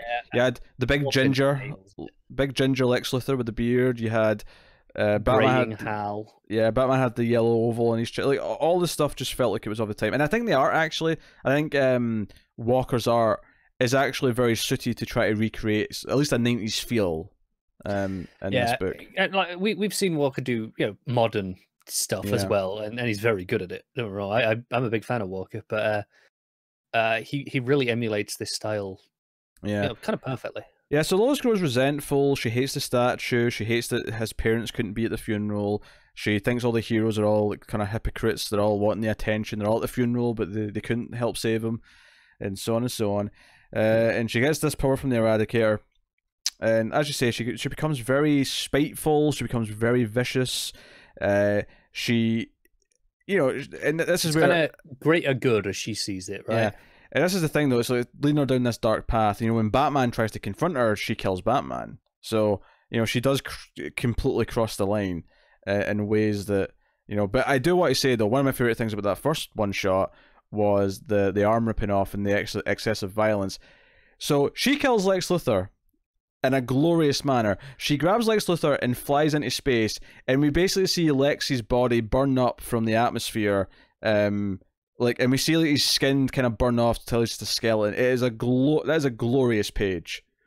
Yeah, it's fantastic. Of course, if this was Superman 4: The Quest for Peace, he'd be fine and he'd be just screaming and saying, "What are you doing?" But with something resembling more realistic physics, this is at least. I mean, I don't know. I've always thought of people burning up and It's a re-entry thing. I don't know if it would happen on the way out. Maybe if you're going fast enough. I don't know. I think that's kind of the implication, is she's going that fast, because it's kind of around her as well. Yeah. So that is neat. Because she kills the Joker as well. She just like burns the Joker alive with her heat vision. Again, super brutal. I'm liking. Obviously, these are all dark versions of stories, so it makes sense. They're all violent. But I'm loving this trend 2 issues into this, that like we always get to see some really brutal, like, creative deaths or something over the top. So I'm kind of digging that. Yeah. I love the other one. One of my only problems with the art actually is Batman's eyes in a couple of panels. So Walker does the whole like animated series whiteout eyes sort of thing, and that's fine at a distance. It's up close when you have the close-ups on his face where it becomes clear that it's actually like a screen visor, and it's got these reflections, and the reflections kind of just look odd on it because of the effect elsewhere is the whiteout. So when you see the reflections, I think there's one. It's just before Batman says, "I don't stop." That panel there, the eyes just look wrong, and it kind of pulls me out of it because of that, which is a shame. I'd have preferred it was just white it out entirely. I actually am going to disagree with you on this. I don't mind that. Fair enough. For me, like, because you get the white out at a distance, and it has that animated series thing, which I really like. It makes you feel kind of old school. But I actually don't hate the idea that he's kind of like giving it context in like a sort of modern art sort of way of like saying, "Hey, this is what it actually is when his eyes are white like that." It's his like sort of lenses that he's got in his cowl. So that's it. I like it in theory of giving it that explanation. I just don't like how it looks in the close up, unfortunately. I'm fine with it because it looked, I don't know, more detailed, I guess. I mean, it's a pretty minor quibble overall. I'm not really bothered by that. And then she ends up killing Superboy. Connor Kent can't catch a break. And Steel, and then the Eradicator was already been dealt with. Cyborg Superman shows up, and she's like, "You're not Superman." And here's the thing. So it turns out the real Superman that was actually going to come back. He was put in the Matrix suit, and it took longer than expected. But long-haired Superman, the black suit, shows up. And the beautiful thing about this is he gets horrified when he sees that people are scared of Lois, and he understands. He starts to understand, what this is. Yeah. And in the kerfuffle, Cyborg Superman like blasts him with this kryptonite cannon thing. Yeah. Arm cannon. Yeah. Yeah. And that's like gloriously 90s. Superman gets killed again, so we get Lois holding his dead body again. Yeah, and it's tragic. Because throughout all of this, Lois she becomes the villain. Don't get me wrong, but you feel sorry for her. You kind of understand where this fall has come from. And you get and she blames herself and says, basically, because of what I've done, I've killed him again. Yeah. And we go back to Fujinot. He's like, yep, this is all. He says, now Lois is the Eradicator, the dark avenging angel of the multiverse. Yeah. So I hope we see more of her. I mean, I suspect we might. Well, even the way Fujinot ends this book, he says, we should look upon those who fall prey to it, being these dark, worlds, not with scorn but pity. That kind of ties into what you were saying, where you don't hate Lois in this, you just kind of feel sad and sorry that this is how it's going. Yeah. Yeah. So, I don't think it was as good as the first one. That's fair. I'm trying to remember the art in the first one, because I might like the art in this one more, but I can't say that definitively. Yeah, I'd have to go and I'd have to look at it again. Who was even on it? But I think the art in this was really good. I liked how brutal it was, and how tragic it was. I think the story felt more intricate in the last one, but yeah, I'm just looking quickly at the last one. It was Javier Fernandez. The art was pretty good then. Yeah. I think the art was pretty good and suited that Gotham really well. But likewise, this art suits 90s Superman. Absolutely, yeah. So I think they've been very appropriate artists for their pieces. Maybe you can have a preference one way or another. I'm sure most people do, but I think they are equally good at what they're trying to do. yes. My only disappointment is that they really should have just not had Connor Kent there, just had Steel and Cyborg Superman for the joke. that would have been really quite funny. Just so I could make fun of Matt. But no, I surprisingly kind of enjoyed this again. I wasn't expecting to be into these Dark Multiverse things as much as I am so far. Yeah, you thought, yeah, you'll try one and go, do you know what? These are long. We don't really need to do these. Leave them. But not only are they maybe building to some sort of Dark Crisis, they've so far been kind of fun. I did notice the first one had Snyder co-write, and not as many guesses, but him doing a Dark Crisis sometime late next year. Mm-hmm. I mean, I'm not opposed to that, and I think it's kind of likely at this point, following on from this. It could even be early. I could see it as early as like. It could be like spring, March or April. To be honest, yeah. Because he's ending Justice League in like January, so right, yeah. I mean, it could be as early as February for all we know, but yeah. I mean, I'd probably say early summer at the earliest, but I could be wrong. So no, I was into it. What are you giving it? I'm going to give this an 8. No, I'm going to 8.5 just for the art.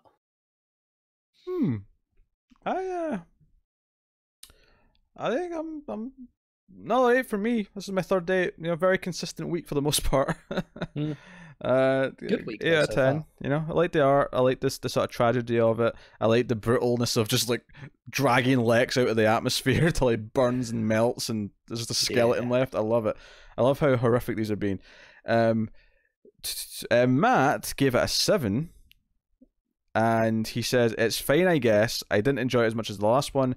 I enjoyed Dark Glows, but it was tedious to get through. So he wasn't his game. Huh. I'm kind of surprised. That was a bit overlong, he did. He just doesn't like dark Superman stories. And that's essentially what this is. It's Lois gone bad, and he just doesn't like reading that. It's very Matt. A 7. That's like a dire score from Matt. Like things are really. That is actually like that's like me giving this like a 4 or 5. It's like, oh damn, that's damning.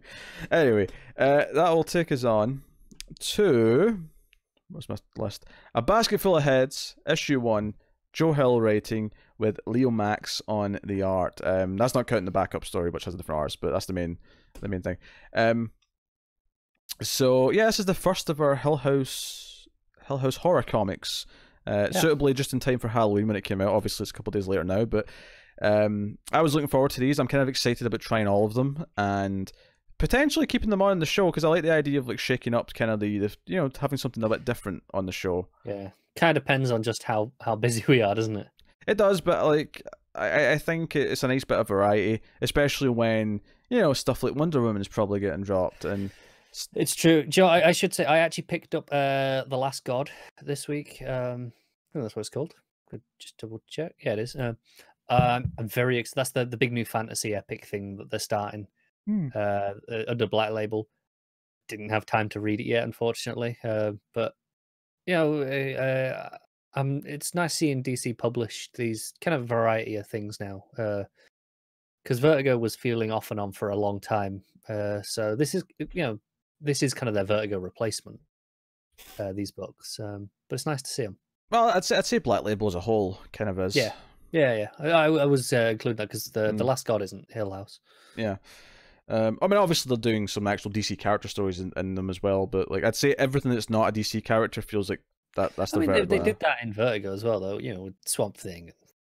Well, then it was a couple of specific characters, but you never got like Batman Vertigo. That's true. You never got these other characters, but. So this is issue 1. So this is really interesting because this is a completely fresh story, completely sort of just a new thing, and we get introduced to our main 2 characters. Most of this issue, Firefly, go away. Most of this issue is introducing us to these 2 characters, this young couple.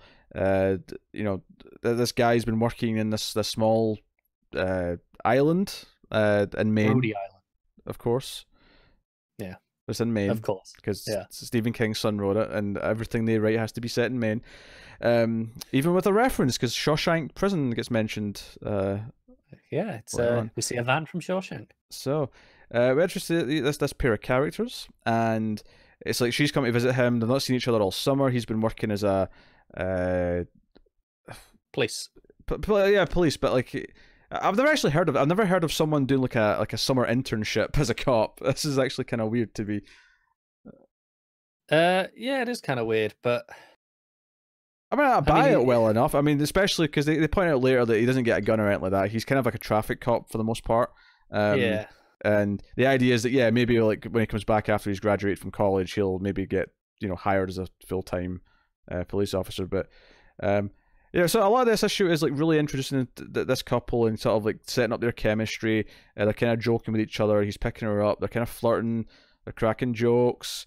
And we set up this threat in town of something that's happened. We have this prison van that's got over. We also hear a little bit about some of the maybe darker stuff that he's seen on the job during the month and how it kind of broke him a little bit, and how he's kind of became good friends with his boss. We find out that they've gotten kind of close to the point where he kind of stays with his boss and his wife, and like he's bringing his girlfriend there for dinner that night. And there's like I think this does a really good job of like setting up the characters and the dynamics, because we get the sheriff like complain like, you better tell my wife, she may be upset that you bring someone to dinner, and he's like, no, she's known about this for weeks. And he's like, how come I didn't know? That woman tells me nothing. Like, sure, the phrase, yeah, she operates this family on a need to know basis, and in 35 years of marriage, I've never needed to know a single thing. Yeah, it does a really good job, and that's a really good line just to give you how he speaks. It's a really funny line, but like it gets a really good job of setting up just the core 3 or 4 characters and how they talk to each other, what their relationships are,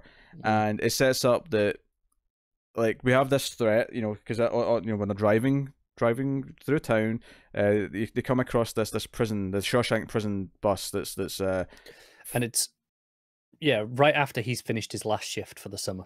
Yeah, and there's like I think it's 4 convicts of Ran, maybe 3, but 3 or 4. It was 4. And they're looking for them, and the boss is like, hey, like it's fine now, like you finished your last shift. I don't think it's going to be anything too serious. Like they're not like mass murderers. They've done some serious things, but not super bad. And we're going to look for them. You just go home. But it does this little thing where he makes a point of saying, hey, look, I also want you to go home and be with your girlfriend and my wife, because like, hey, just in case these guys end up being dangerous, I wouldn't mind someone who's at the house who can like take care of everything. Yeah, and he's like, your son's there, and he's like, yeah, what's your point? So yeah, again, it sets up how he feels about his son, and sets up the character. So it's a really good TV pilot. It really sets up all the character dynamics very, very well.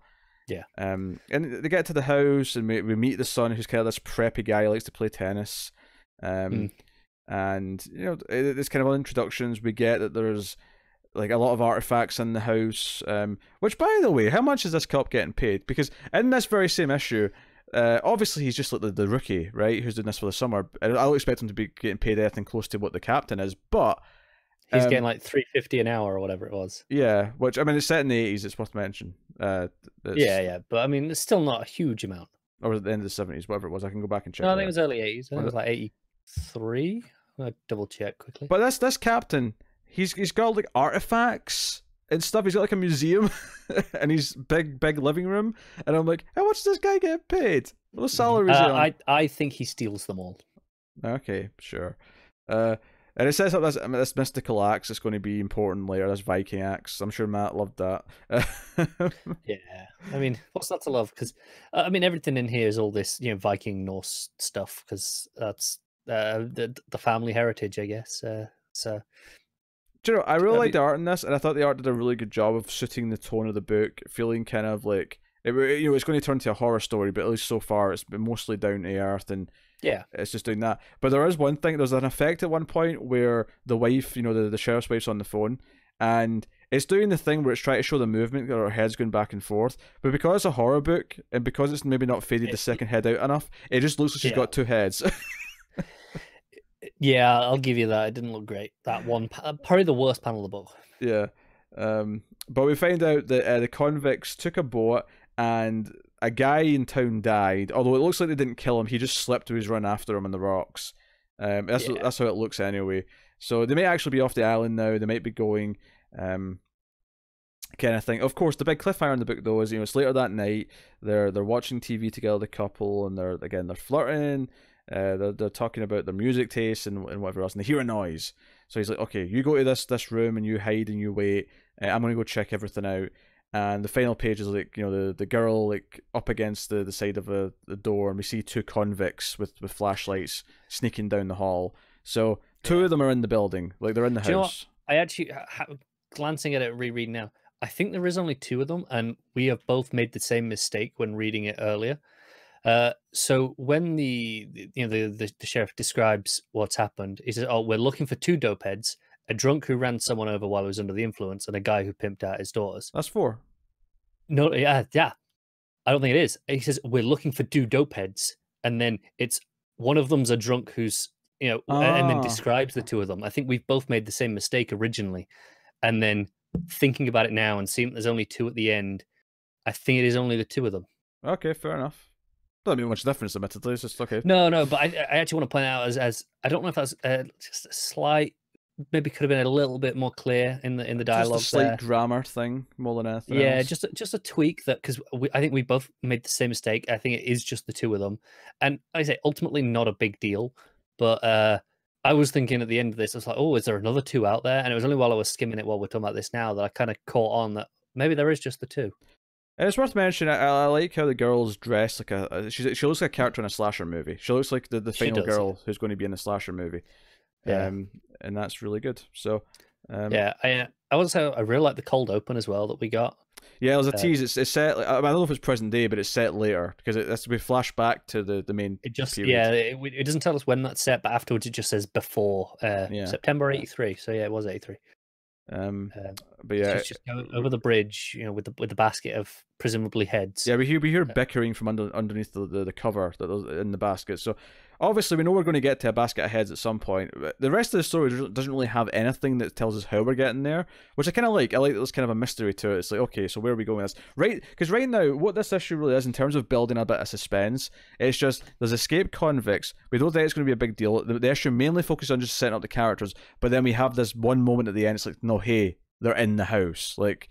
So there's not a lot of horror in the first issue. It's just a nice little thing where it's in the background. They're building up this thing. Yeah, and we kind of know it's there just on premise. Yeah, but that's basically it.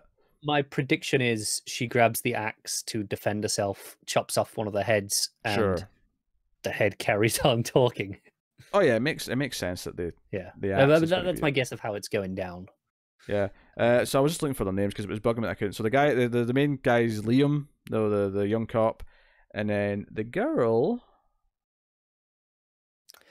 Yeah, I didn't catch the names very much. It was mentioned multiple times, her name, and I know it was, so it's annoying me. Was it? Yeah, presumably June. There you go. So, no, I was really into this. I thought the art, barring like that one nitpick, really fits the tone. I think it's very expressive. There was a lot of points where. She was making faces at him. Yeah, it actually, we're talking about how like the Black Label has kind of been their Vertigo replacement. The art feels like a lot of classic Vertigo stuff. In a very good way. Yeah. So I mean that was the main story. I liked it a lot. I am definitely on board for issue 2. Yeah, me too. Which is obviously gonna be next month. So that is cool. And also your prediction is not really, I mean, it doesn't really mean a whole lot when it literally says in 1 month the axe will fall. I mean, they're kind of telling you that. well, and I know that there's going to be the axe. We know that's what it is from solicit and just premise.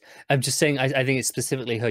One of them using it on these two guys to defend themselves. I was being very specific, and it wasn't a prediction, more of okay, it's very clear that that's where this is going, and I will be surprised if it does anything else.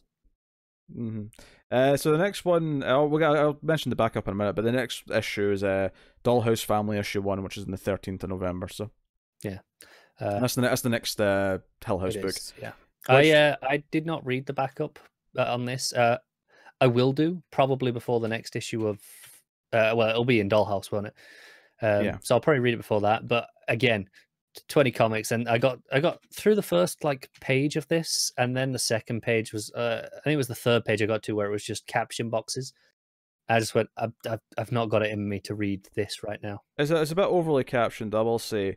Basically, I mean, I wasn't as into the backup as I was the main story, but it seems to be during the Revolutionary War, an American, captain or whatever, or admiral, I don't know what his rank is, I didn't quite catch it, is using werewolves, potentially, to fight in the war. That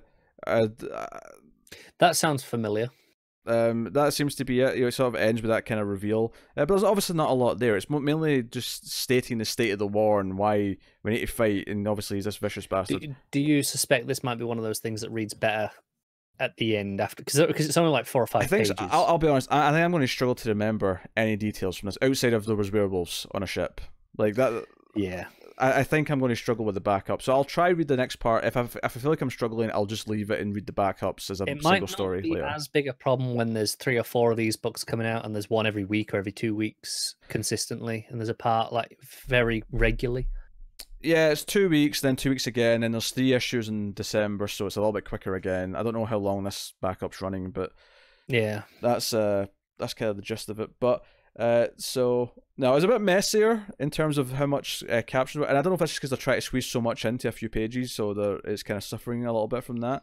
So we'll see how it develops. Maybe it'll actually be more smooth sailing, no pun intended, once the story's set up and it's doing whatever it's doing. But I really like Basketful of Heads. I think the main story is just really well paced.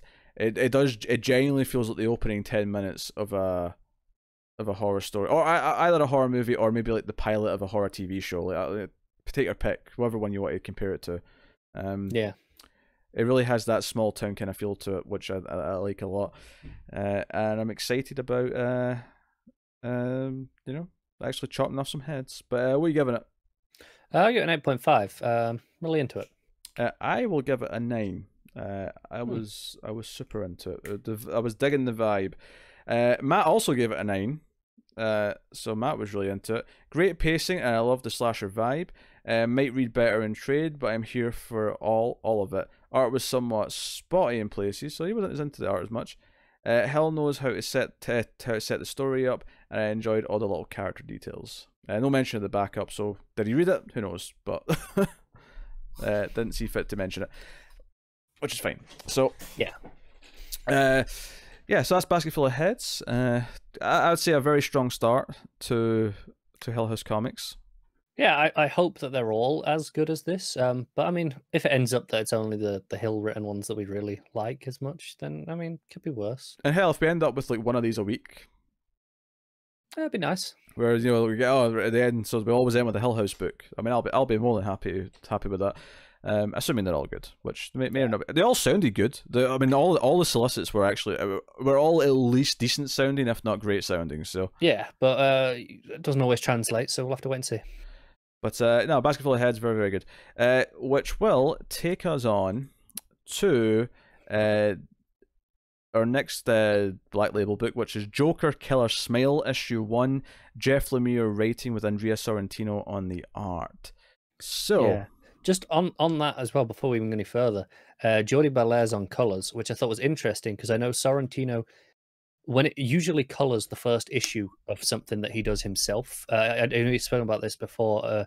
He likes to set the palette himself and then hand it off to whoever the colorist is going to be, so that they completely understand what he wants. So I think it's really interesting that he obviously trusts Belair enough to go, hey, no, you got this. You know what you're doing with it. Yeah, so I was curious, obviously we like Jeff Lemire a lot, and I was curious to see what this would be exactly, especially since we've got Harleen, which is obviously more focused on Harley, but it's definitely got some similar beats in the sense that it's Joker inside a cell, because this is very, it's a psychiatrist coming to talk to Joker, which is a lot of what Harleen is. So yeah, very interested to see how this was going to separate itself and how it was going to feel. Obviously, the art's fantastic. I mean, I barely have to even. It's Sorrentino. It's always fantastic. Mention that. We have this great visual of all these purple and green balloons over the city, which release a gas, and Joker's talking about everyone laughing and the happiness and the true beauty, and whether or not he's an artist and all the rest of it. That panel of him kind of waltzing through with his arms out with all the bodies on the ground is phenomenal. Very, very, very, very, very nice. And we see, yeah, we see. So, honestly, the only thing I might not like about the art is how Sorrentino draws Batman's head. That's the only thing I think I might not like. I can see that. I get what you're coming from.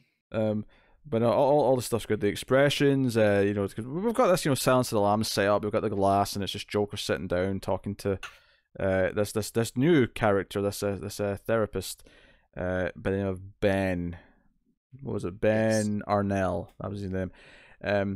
And he, you know, he's got a couple of weeks. You know, he wants his superior to let him have as much time as possible. But he's like, no, and I like this. It almost feels like this is post Harley in the sense like, no, I've lost too many psychiatrists to this maniac. You're getting 2 weeks, and then no matter what, you're getting pulled out because any longer than that, you're probably going to go insane. Like that's pretty much basically our attitude, and I think that's perfect because he's the Joker. And she cracks an incredible joke about Woodrow, which honestly made me laugh. It did make me laugh because I actually wasn't sure if they were talking about that Woodrow at first until she did the punchline, and I went, "Oh, they are. She is talking about Floronic Man." All right. Yes, the joke for anyone who wants to hear it. Here's the next page. So, hey, did you hear what Woodrow said to the guards last night? It's set up like it's not a joke because it sounds like she's talking in context of Arkham Asylum, and he's like, "No, what? He didn't say anything. That guy's an effing vegetable." Oh, it was good.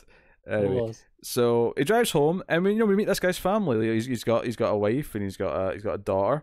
Again, the expressions are fantastic. You know, they have this dinner. These kids showing him a drawing. It's all very heartwarming. It's a very quick read, by the way, because it wasn't overly narrated or anything like that. And it's a little bit longer than a normal issue, but it's not crazy long. It probably read just as quick, if not quicker, than a normal issue because it was so light on text. Yeah, but that's because obviously Lemire and Sorrentino have worked together a lot over years at this point. They have a great relationship, and obviously Lemire trusts Sorrentino to tell a lot of this story visually. So the first kind of like troubling sign is that he's reading his kid. Ben's reading his kid this storybook, and it's about this Happyville, this community of little bunny rabbits and bears and whatever. And Mr. Smiles shows up, and it's basically a clown with a chainsaw. And I want to say this at this point cuts to an actual like storybook, like kids storybook. Yeah, for one page it does. Well, technically two. It's a 2-page layout, but like and it just cuts to as if you're reading a children's storybook. It's with the big picture, big font text, and it has its own numbering on the pages. It's kind of great that it cuts to this. And it comes back to like him, and he's like, "Wait, why are we reading this one? Where did this come from?" And the kid's like, "You got it for me, Dad." And he's like, "I did." And he's like, "Oh, that's weird." And he tries to read more of it, and he's like, "You know what?" He thumbs through a couple of the next pages and sees the chainsaw decapitating them. Yeah, and he's like, "You know what? No, that's it for tonight. Go to bed." And his wife is concerned that he's doing this work with these criminals, with Joker. He's like, can't you just go back to being like a therapist? And he's like, look, I've got 2 weeks. I'll try and do what I'm doing. Because another big thing is like he was questioned like, is he doing this because of his ego, because he wants to like write a book or whatever, which is actually one of the plot beats that's brought up in Harleen as well. And he's like, no, you're doing this because you're a good person and you actually think you can achieve something and do some good. And he's like, yeah. And it's like, coloring here is great. I love when they turn off the light. It goes from being, a tan hue to like the blue, moonlight kind of hue. Yeah. And then cut to black at the bottom. Yes. And then, so he wakes up and you have this kind of weird. Yeah, and it's kind of like a sleepwalking thing. You're not sure how awake he is because there's this red balloon that pops into like a Rorschach test. Mm-hmm. And then when he gets up, there is this red aura around him. And he gets up and everything else is obviously tinted the sort of the blue for nighttime. And he's walking around, he goes downstairs, the panels kind of fall away as he's going down the stairs, which is a really nice effect. It's super trippy, isn't it? Yeah. And then she's like on the stairs, his wife that is, he's like, Ben, what are you doing down here? And he's down there and turns on the light, he's like, oh, nothing, I guess I'll go back to sleep. And she's like, sleep? Go back to sleep? It's 8, it's time to go, get dressed for work, you're going to be late. Yeah. And just before he wakes up, he's going towards the door. And everything's black except him, which has this kind of red with a purplish tint glow around him, and this door is bright green. So it's obviously all these Joker colors. Yeah. And what I realized was when she turns the light on and you see the door, it is still green. It's this very pale green. So it's just really heightened in this dreamlike state. Yeah, so basically he's lost time. Something's happened to him, and it's basically because this story, what I'm really getting it's about is about Joker affecting this guy and how trying to connect and understand to him is just a path to madness, and you know it very much feels like that.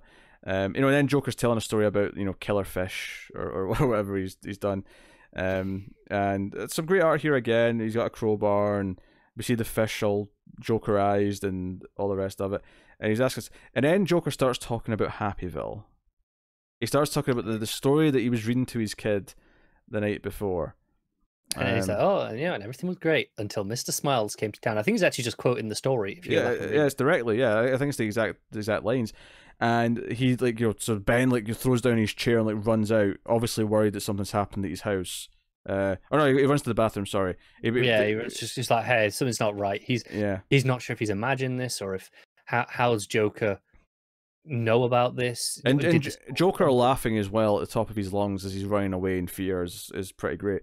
But it's terrifying. He's in the bathroom and he actually he sees this vision where he sees blood on the cubicle door, and he opens the door and he sees a corpse, this Jokerized corpse with blood coming from its throat, and then ha ha ha written on the walls in blood.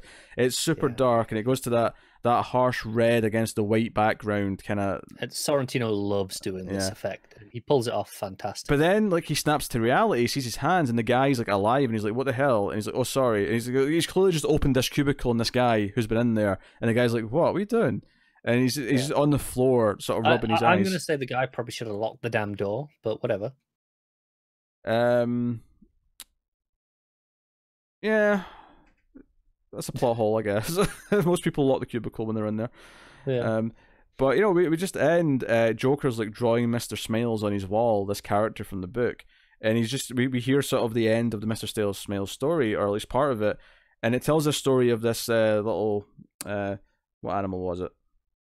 A rabbit, maybe. I don't know if it actually says what animal it was, but there's a little. Maybe I'm just imagining rabbit. A little animal comes to this door. Basically, everyone knows that Mr. Smiles is the way he is, and that he's killing people, and that he's untrustworthy. And this little animal wants to see him, and he invites him in. Mr. Smiles says, "Why don't you come in?" And he goes, "Well, you're probably going to kill me." And he's like, "Yeah, but you're going to." But he does it anyway. He's like, "Why are you doing this?" And he said, and the last line of the book is, "Because I need to know how it feels." And I think obviously here this animal represents a psychiatrist. He knows he shouldn't go into the house. He knows he shouldn't go into Joker's mind, but he's going to do it anyway because he needs to try and understand it. But it's just going to lead to madness and or death. So yeah, it's great. So that's the story.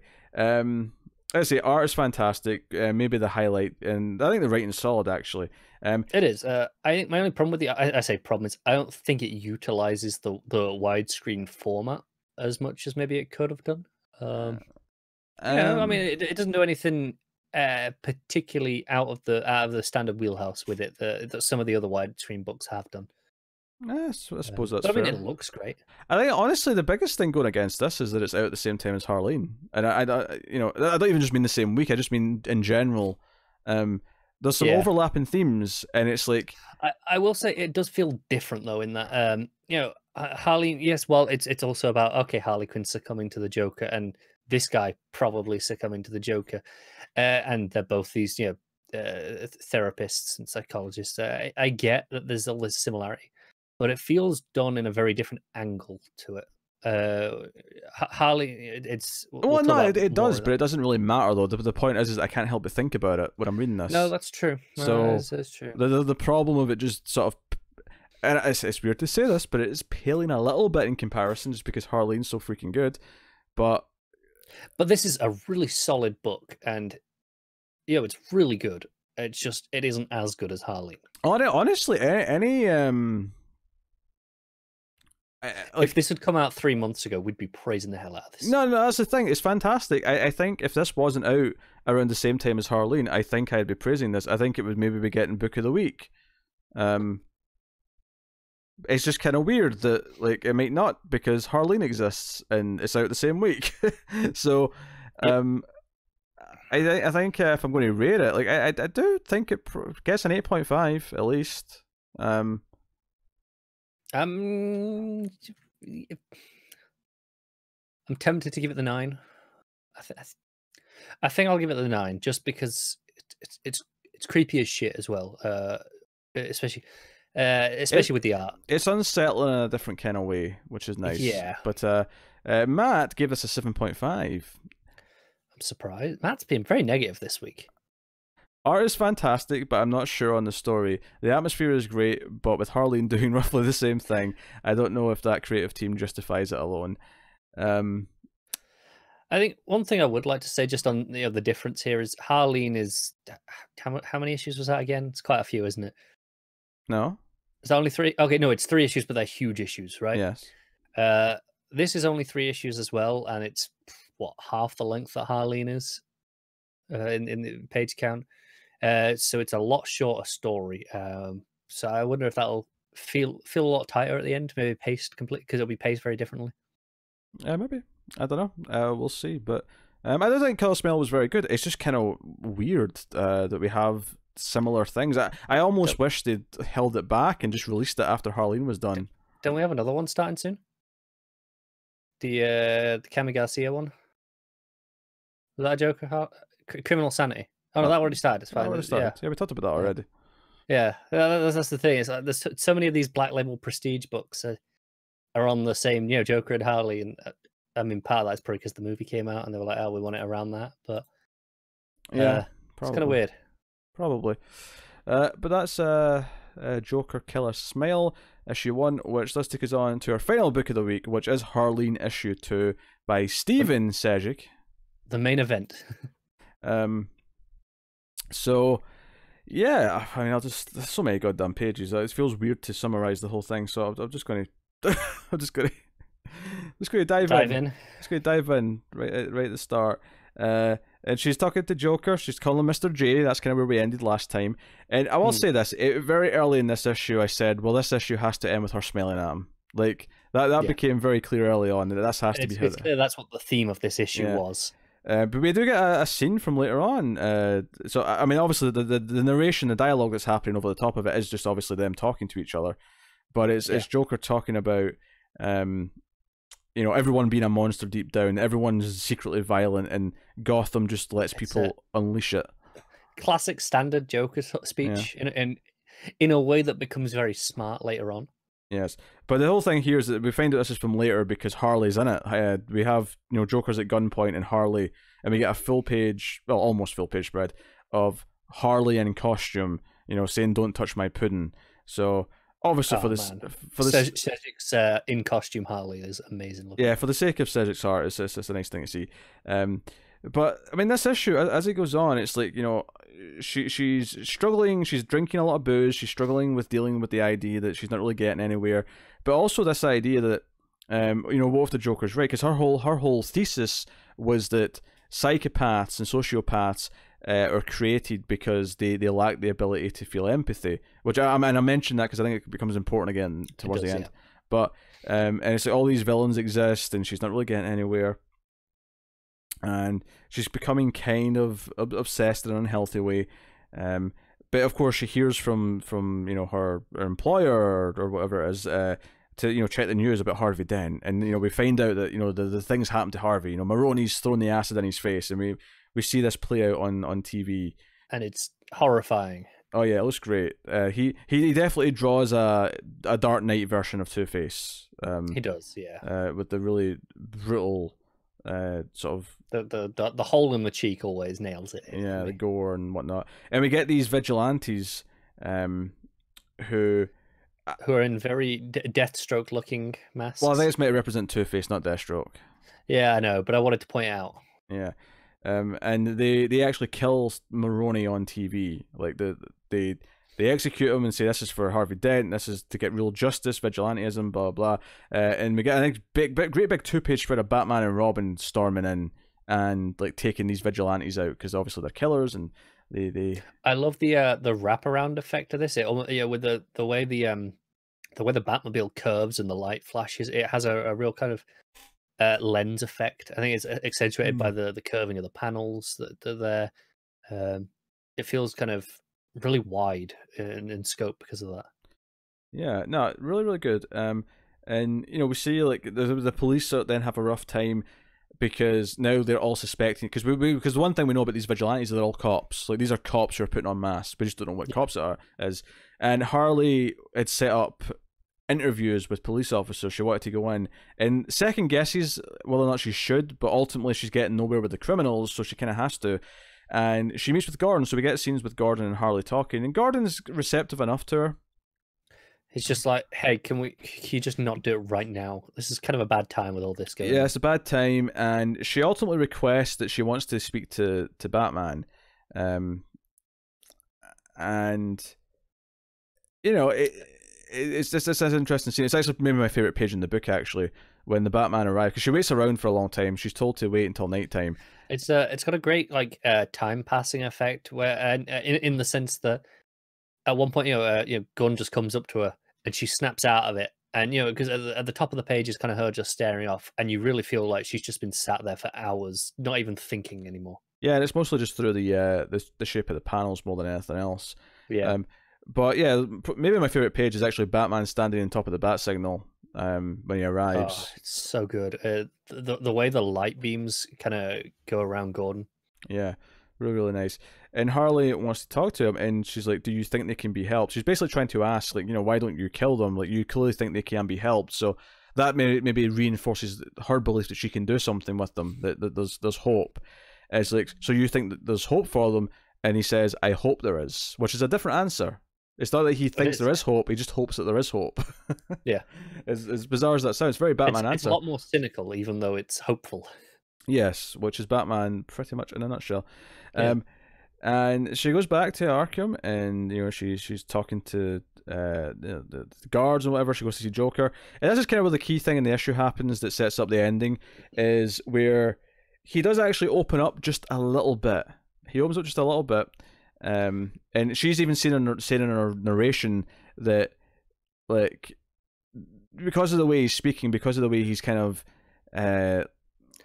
he has these moments of clarity. Yeah, and she says, I'd almost admire him, basically, this kind of thing.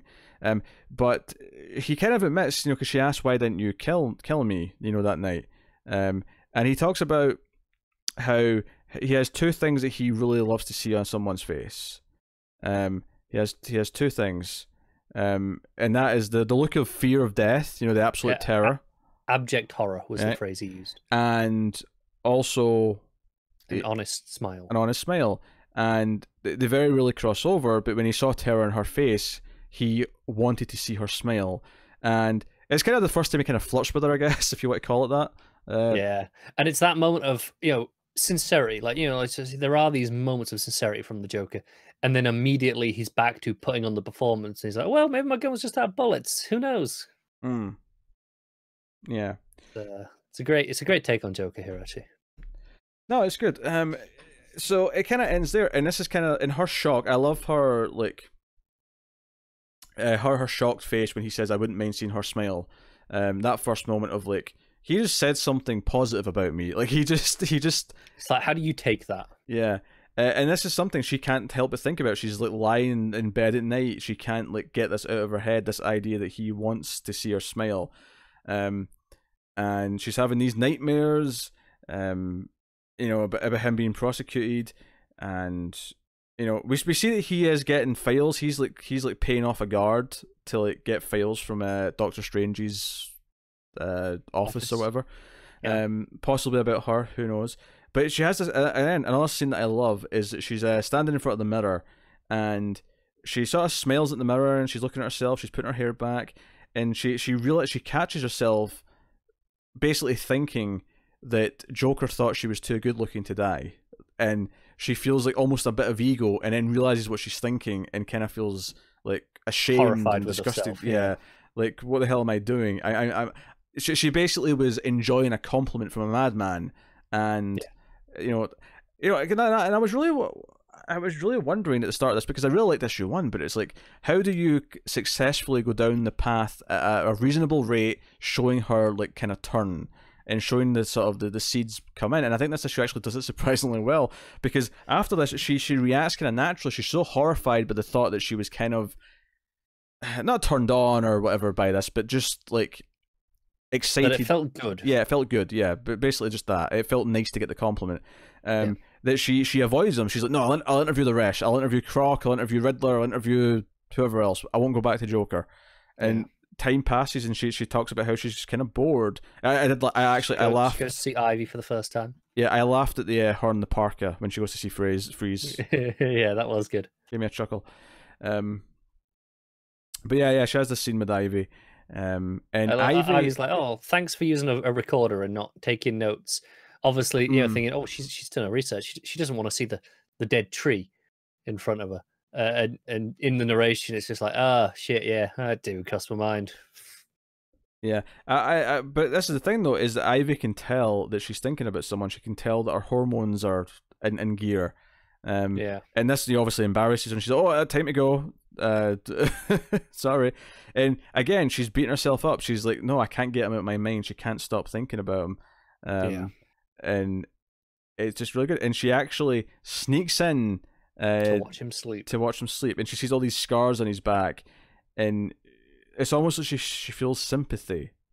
And yeah, he says, no, he's not scary, just scarred. Yeah, it really it does a good job. Anyway, it cuts to Two-Face. He's been in a coma or Harvey, I should say Harvey. He's not really Two-Face yet, I suppose. Yeah, but he's been in induced coma. Induced coma for a month, and he's got bandages on down half of his body, as you'd expect. And he's waking up. I love the POV panels, actually. Yeah, because they don't have his eye covered up straight away. So you kind of see, one eye, it's kind of normal, hazy at first, the white light's coming in, and the other eye's all just tinted red and blurry. Yeah, it's kind of that thing where you sort of squint your eyes at a light and look at it. You sort of you see it coming through, but it's not, great. But anyway, so Harvey's like, no, we're gonna have a press conference. I need to talk to the public and talk about these vigilantes and everything else and whatever. And then we get this thing where we hear basically the Two-Face voice start to talk to him. And it kind of and I love him peeking under the bandages, actually, where, again, it's the POV shot, one side is blurry, and he doesn't see his whole face, he just looks at, around his eye, just a little bit. Just enough to see, and I think, Sejic nails the terror on his face here. He's terrified of himself. Yeah. And he starts, hearing different things from people, imagining them saying something, harsh, the Two-Face kind of way. And so what's great about this, obviously, it's why are we cutting to Two-Face? It's because it really it plays into what Harley's going through in this issue, where she's worried that, yes, everyone in Gotham does have violence and madness underneath, and it's all just waiting to come out. So seeing Harvey Dent, someone who she met in issue 1, who is this upstanding guy who really believes in what he's doing and has really felt about his ways, she sees him break down live on TV. He's doing this press conference, and he starts to go into Two-Face mode, and he says, oh, these vigilantes are damned heroes, and he starts screaming, and he rips off his bandages. Can we talk about the fantastic lettering change here? Oh, sure, yeah. I don't talk about lettering that much, but the clear shift to this completely different font for Two-Face versus Harvey. It's also got this really scraggly effect around the edge of the bubble. It does. It's great, and there's a lot of extra. Instead of just having the slightly bold words, for emphasis that you might get normally, even as Harvey. As Two-Face, they start off like that, and they get bigger and bigger as they go on. As he gets more animated, they kind of break out of the bubbles entirely, and they're not even in straight lines by the end of these kind of outbursts. Yeah, it's fantastic. And the art really emphasizes how this relates to Harley's story, because you sort of see a panel where it's like he's talking directly to Harley. It's like a sort of profile shot, and you can see the Joker's face behind Two-Face, as if that's kind of, and it's not Joker's influence per se, but it's what Joker was talking about. Here it is. Here's the evil side coming out. We all have it. So, no, really good. So she's still upset. She keeps thinking about him. I think that was the best thing I think this issue does, is that it really plays this idea. It really comes across that he's slowly getting under her skin in a way that she just can't get him out of her head. And it's not like Killer Smile, where it's this crazy sort of blackouts and fears. No, this is slower and more methodical. John, this is what I'll mention, how I really appreciate this is one issue here, and because I talk about this is 3 issues worth of content, and they could have gone, well, we'll just split into 3 issues and get triple the money, right? But it is not so triple. They're charging Oh, they're charging 8 for it, so I mean they'd probably charge. All right, they'd get an extra issue's worth out of it, I suppose. But it's very clearly thematically all one thing. It builds. It has such a methodical pace to it that it does read. It does read as one standalone issue as part of this larger story. No, it does. It does. So she has this idea. She's got something she wants to ask him here. Get into this final scene of the book, because she realizes that no one else actually asked him this question. Yeah, it's basically, do you have any guilt or feel remorse about anyone you've killed? And he gets surprisingly honest, says, yeah, well, at first maybe I did a little bit, but like... One of the first things you learn in Gotham is to kill the empathy. Yes, and I love that moment, because as soon as he says the word empathy, it's the end of a page, and it's bolded, of course, right? Yeah. Like, she's like, wait, what? And the look of shock on her face. Basically, and this is the great thing, we know he read, like, a file on her, right? Maybe her thesis. Maybe her thesis. He is basically using the word that will make her think that, like, she's getting something from somewhere. Like, he's going to prove her idea, and this is going to make them connect. This is manipulation. And what's beautiful about this is that up until this point, you could argue that Joker, he's crazy, but he's not necessarily manipulating her yet. Like, he is, maybe he does genuinely feel something. Maybe there is more to just... And then you see this, and you're like, oh, he's playing her. And this is the moment where you're like, no, there's manipulation going on here. It's not just, whatever it seemed like before. But, I love her reaction to this. This is the first breadcrumb of like, hey, I might be right. And she sits bolt upright immediately. And it's that thrill, that rush of like, this might prove I'm right. And it leans her in. And I love the page after, where she's dressed as Red Riding Hood and there's like a big bad wolf behind her. Yeah. And it's like, she says, my grandma, what fascinating mental issues you have. Like, I love the, she's debating like the appeal of him here, like the idea that she's so aware that, in hindsight, she's so aware of what happened. Yeah, because this is a Harley in present day who's narrating this, obviously. Yeah. So it's she's aware of like him luring her into the trap, like. Yeah. And this is great stuff. But he wants to ask her a question. And it kind of flips the image again, where now she's in the change in the straitjacket and he's wearing like a lab coat and whatever. Yeah. How often do you watch me sleep? And it's like, wait, he knows. He knows that I've been doing. He's like, oh, only one time, and I know it's the scars, and he's like, that's nothing, whatever. But she talks about how she's so caught up, so excited now, and caught off guard by these comments that she just gets blunt. She stops being subtle like she's supposed to be, like she knows she should be. She just gets blunt and kind of just goes for it, and doesn't go so well for her. And he basically, again, he keeps playing her by saying that he's let her in more, he's opening up more, perhaps just because, because he wanted her to smile, and he felt like he wanted to let her in. And again, it feels like manipulation here. It feels like he's really drawing her in. And then it gets to the end of this sequence where he's like, and he kind of goes, "Hey, I am actively manipulating you. You're just like the others. You just want to write a book or an article or maybe a thesis. You're just like the others." And that's when she screams, "No, it's not like that."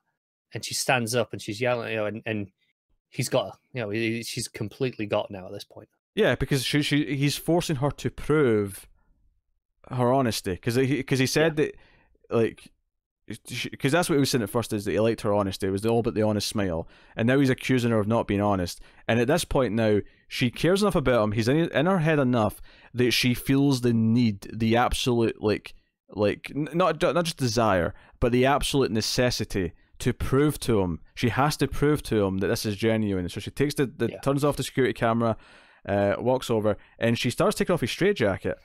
And he gets up, he walks over, and she's even looking at him. She's looking against the wall, and it's and she admits she cares about him, and it scares her that she cares about him. And the final page is him holding her, and she's smiling, and she's like, "Call me Harley," and he's like, Harley Quinn, I like that." And there you go. That's the last thing she talks about. She had a dream of a long, winding road of bats and of a giant beast, which I believe was the opening of the first issue. It was, yeah. So now it ends with her smiling, and as soon as he brought up the smile and wanted to see her smile, a third halfway through, I was like, well, that's how this issue has to end. It has to end with her smiling for the first time with him. So I am fascinated by how the third issue is going to play out. Will it end with her first kill? Will it end with her, I don't know, like putting on the costume? Yeah, I have no idea how far this is taking it. We might get a little bit from the end of the narrating Harley, wherever that is. She seems like she's in a post-Joker place now at that point of the way she's narrating this. She's aware of the manipulation. So we might get a little, like an epilogue with that. Yeah. Who knows? Yeah, no, I could see that. But this was fantastic again. I think even talking about it, I like it. I think I did this with the first issue, actually. I think the first issue got better after I talked about it. Yeah. And I think this issue does the same thing. The thematic stuff with Two-Face is really good. I feel like we'll see Two-Face again next issue and it'll tie in again. But it's been really nicely kind of there. It's nice. It's not a bit of Bat mythology that ties it into the timeline, but also... It is. I mean, I can say with pretty much confidence now that this is now going to be the definitive Harley Quinn origin that at least I always think of. In the comics. Okay. Sure, that you can think of a stripped down version whenever they reference it, but when I'm thinking of the full story, it's going to be this. Yeah. So that's Harleen. It's fantastic. And obviously, the art is drop dead gorgeous from start to finish. We mentioned a couple of panels across the way, but we almost don't even mention it anymore. It's so expressive, utterly flawless. It's so expressive. The coloring's so on point. It has a really distinct, consistent look to it. And I am so down for more Black Label books by Sejic. Whatever he wants to do it. Yeah, we know he wants to write and draw, and after this, let him write whatever the hell he wants. Go for it, yes. So what are you giving it? 9.5. That's fair. I think issue 1. I think you and Matt gave it a 10, and I gave it a 9.5. Yeah. I'm going to say 9.5 again. I'm going to be consistent with my first. For me, I think. I think this is just slightly less focused because the Two-Face stuff, while all very good and thematically all ties in, it's just slightly more away from Harley than we ever got in the first issue. So it feels just for a couple of pages at one point like, okay, we're going down this route, and obviously it all comes back round, and I understand it all.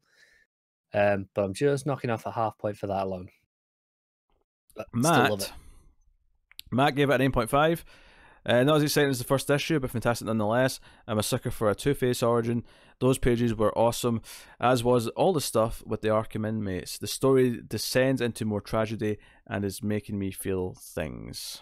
And Matt doesn't like feeling things, as he really does. But that is the last book, which takes us on to the part of the show where we pick our favourite stuff, favourite art of the week, favourite panel, favourite cover, and obviously top 5 books. And a rare occasion on a week 5 where there's actually at least 5 books to sort into an order. So that is pretty cool. So we'll start with panel / moment. What do you? Oh, I do Matt's first. I'll do Matt's first. To you. So Matt's panel of the week, hard to pick between the Two-Face reveal and Harleen and the Batman MMA panel in the annual, but I think I'll have to go with Batman. He really liked that page, but on you go. Yeah. There you go. What you picking? I'm going with FU Batman. Knock yourself out, I suppose. Do you know what? That pound, it made me smile, and it was like it was like F yeah, fist pump moment. I'm like, I'm in for it.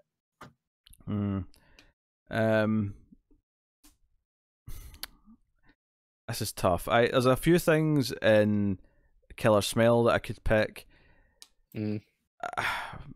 Part of me wants to pick Dark Multiverse when Lex gets melted. Yeah, you could have the any of the Batman pages in Harley. Yeah.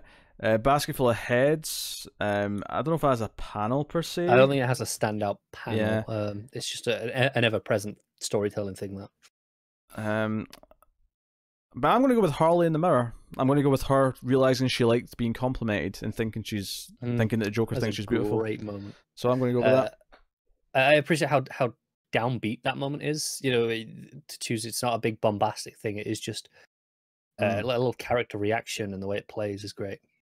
The book's full of that though, which is I think why it's so good. So that's a panel / moment. Then best cover of the week. Matt has picked the Basketful of Heads variant. Yeah, I just looked at that myself. Oh, Middleton. Oh my god. Do you know what's funny is I am also going with Basketful of Heads, but I am not going with the variant. I'm going with the regular cover. I think it's better. No, I'm going variant. There's some other good covers this week. Either of the Harleen. Let's be honest. Let's be honest though. Matt just picked that because of the axe. So it's just because it's focused on the axe, and that's what he likes. I get that, but I actually really like the composition of it. I think Middleton does it. That the face under the hood. I think that's a great image. No, I love the regular cover. I think the raincoat and the rain, the sort of the dark shadows. You can't see the face. Like all of it just works for me. It's the right mood. It's the right mood. But I mean, Harleen covers are both good. Both the Joker Killer Smiles covers are great. I'm just looking at the variants of some of these. I didn't see the variant for Harleen. It's just another Sejic cover. I could see. I'm looking. So what's not to like? No, I'll do. So an art of the week. I mean, Matt picks Harleen. I suspect we might all. Here's the thing, though. Any other week, Sorrentino, or even Basketful of Heads. Let me just check who the artist was in that again. Leomacs. Any other week. Honestly, go on. Those could have been fighting for it. They really could have been. I think it's a great week for art between Sejic, Sorrentino, Fornes work on the Batman annual, Leomacs and Basketful Brad Heads, Walker on Dark Multiverse. You know what? You're right. Deceased is the ugly duckling. And I like the art in Dceased, but it is not as good. I mean, I would probably personally put Dceased on par with Dark Multiverse for me. But man, great week for art. Very good week for art. That's the thing, though. I think any other week, because I looked at that, I read Killer Smile before Harleen, and I actually thought of this a few pages in. I went, you know what? It's a shame that this is at the same week as Harleen, because if this was last week or next week, it'd probably win for me. Yeah, I don't even know what's out next week, phenomenal, but I'm willing to agree.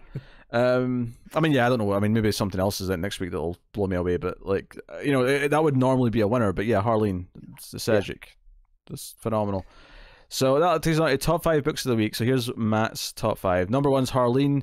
Number 2 is Basketful of Heads. Number 3 is Deceased. Number 4 is Batman Annual. And number 5 is The Outsiders Annual. So there you go. That's Matt's. Connor? Harleen, Deceased, Killer Smile, Basketful of Heads, and then Dark Multiverse. I am going to go with Harleen at number 1. Number 2 is Basketful of Heads. Number 3 is Killer Smile. Number 4 is Dark Multiverse? No, Deceased. Sorry, I've not said Deceased yet. Deceased. Deceased is number 4. And then number 5 is Dark Multiverse. I feel like I've missed something. I read 7 books, right? You read Batman the Outsiders. Yeah, okay. Yeah, that's fine. That's fine. Yeah. I think Outsiders is definitely at the bottom of the list, and Batman Annual would probably be number 6, but no, good week. Can't fault it. Do you know what? Week 5s don't tend to be this good, so I'm not going to complain. This is like one of the most consistent weeks we've had in a long time. So, I mean, did we have a book between us two? I don't think we had a book below an 8. No, I you had Batman Outsiders. It was 6.5. I actually forgot our Batman Annual that we gave lower than that, weirdly. But And all of our top 5s are all in the 8s. Yes, it's all of our top 5s are at least an 8 out of 10. Yeah. So no, pretty good. So I'll tell you what is coming in next weeketh. If I can clear my throat and click next on this stupid page. So next week, which is the first Wednesday in November, we have Batman 82. Do you know what? I'm just going to just on that. Oh. I clicked on it because I panicked because I saw the cover, because the cover was Finch, and I clicked on it worried, and then I saw it's Janin. So we're back to some nice art for it.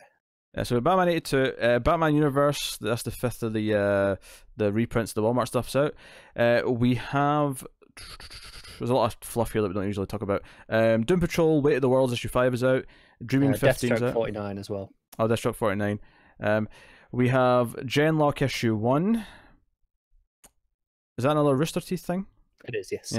Yeah. We have Green Lantern Black Stars issue 1. That's the 3-issue mini, kind of the interlude before the next season 1.5. Harley Quinn 67's out. Inferior 5 issue 3. We get Infected King Shazam issue 1. So that's the first one shot for the tie-ins to the Secret Six stuff. We got Justice League 35. Legion of Superheroes number 1. Lois Lane number 5. We got Superman Up in the Sky number 5. That's one of the Walmart reprints. We have Wonder Twins issue 9, and we have Young Justice number 10. So that is the books coming out next week. I actually looked ahead. I mapped out all my books for the month of November. That first week's actually my quieter week, so I have a Patreon pick to do for the month. So I'll probably be doing that next week. I have 2 to get done next month. Again, one would have been done this week, but just too many books without having the last 2 weeks. Yeah, so Red Hood Annual you're doing next, I believe. So yes. I was definitely not getting in another annual on top of all of these books today. Slacker. Yeah, all right. Yeah, come back to me when you've got to read 20 books in 2 days for this. Slackety slack. I just want to point out, we are recording this 4 or 5 hours later than usual because you couldn't read Harleen quick enough. So don't give me shit. I'll be honest, I was expecting you to be late, so I was being kind of lackadaisical, I believe is the term, in my reading today. And then where was I? Bang on time. Well, you set me up. You said bear with me tomorrow. I've got a lot of books to read, so I came in thinking it would be at least an hour later than normal. I thought I would be, and then kind of got thrown. It's your fault. You set up expectations. Sorry. So that is what's coming next week. This has been episode 179 of Comics from the Multiverse. Hopefully you've enjoyed it. Matt will be back next week, and we will be diving into books as we always do, and having random chit chat at the start as we always do, and everything else. So join us next week for more stuff. So obviously you can support everything we do by rating the podcast on your Apple Podcast. Give us 5 stars, helps us out a lot. More people will find us that way. You can also support us financially by going to patreon.com/MailFuzzTV and supporting us for as little as $1 per month. So you can do that. You can of course get us on Twitter at DC Comics Podcast for updates and stuff. And thanks to there's a few people who tweet us news on the Twitter account. So that's always very handy. Actually, sometimes we'll see stuff that we don't otherwise get to.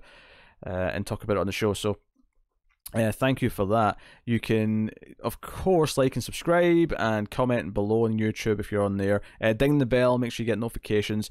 Check out other stuff we've got. I mentioned television from the Multiverse earlier. Me and Connor do that. We review the CW shows every week. We also have other content, of course. We review TV shows and movies. There's a horror movie podcast called Screams After Midnight, a sci-fi movie podcast called The Atomic Cinema Experiment, and we also do a bunch of TV stuff via Almost Cancelled. So you can find links to all the audio feeds on the Patreon page, or you can find everything in video form on YouTube, of course, MailFuzz TV. So that is us. In fact, something we've not done in a while is there's a store. There's both a US and a UK Spreadshirt store. There's links in the description. So if you want a Comics from the Multiverse t-shirt or hoodie or hat for these winter months, get bundled up and your comics merch. Do we have a woolly hat? I know we have caps. Is there a woolly hat? I don't know. There's a woolly hat. There might be like a little Bonnie kind of thing, but not like a proper. That's disappointing. Not a winter hat, but hey, hoodies are good for the winter. That's all I'm saying. So they are. Yeah. Get yourself a nice Comics from the Multiverse hoodie and wear it at conventions. And when people say, "What's that?" make the sales pitch. Make the sales pitch. We're coming up to convention season. Wear it at the comics store. The best place for it. Go buy your comics and wear it and just sort of stand there and sort of shill for us is what we basically want. Yes, and just sort of just arch your chest out a little bit and just be like, oh, look at that. Admittedly, our lady listeners will probably have much more success at this, but the men should do it too. Don't slacken on the arching the chest out to show off the logo. It's a key important part of this plan that we have. Yes. So yes, that has been episode 179. Thank you once again for watching or listening. We always appreciate it. Keep reading DC Comics, guys, but remember to never get lost in the Speed Force.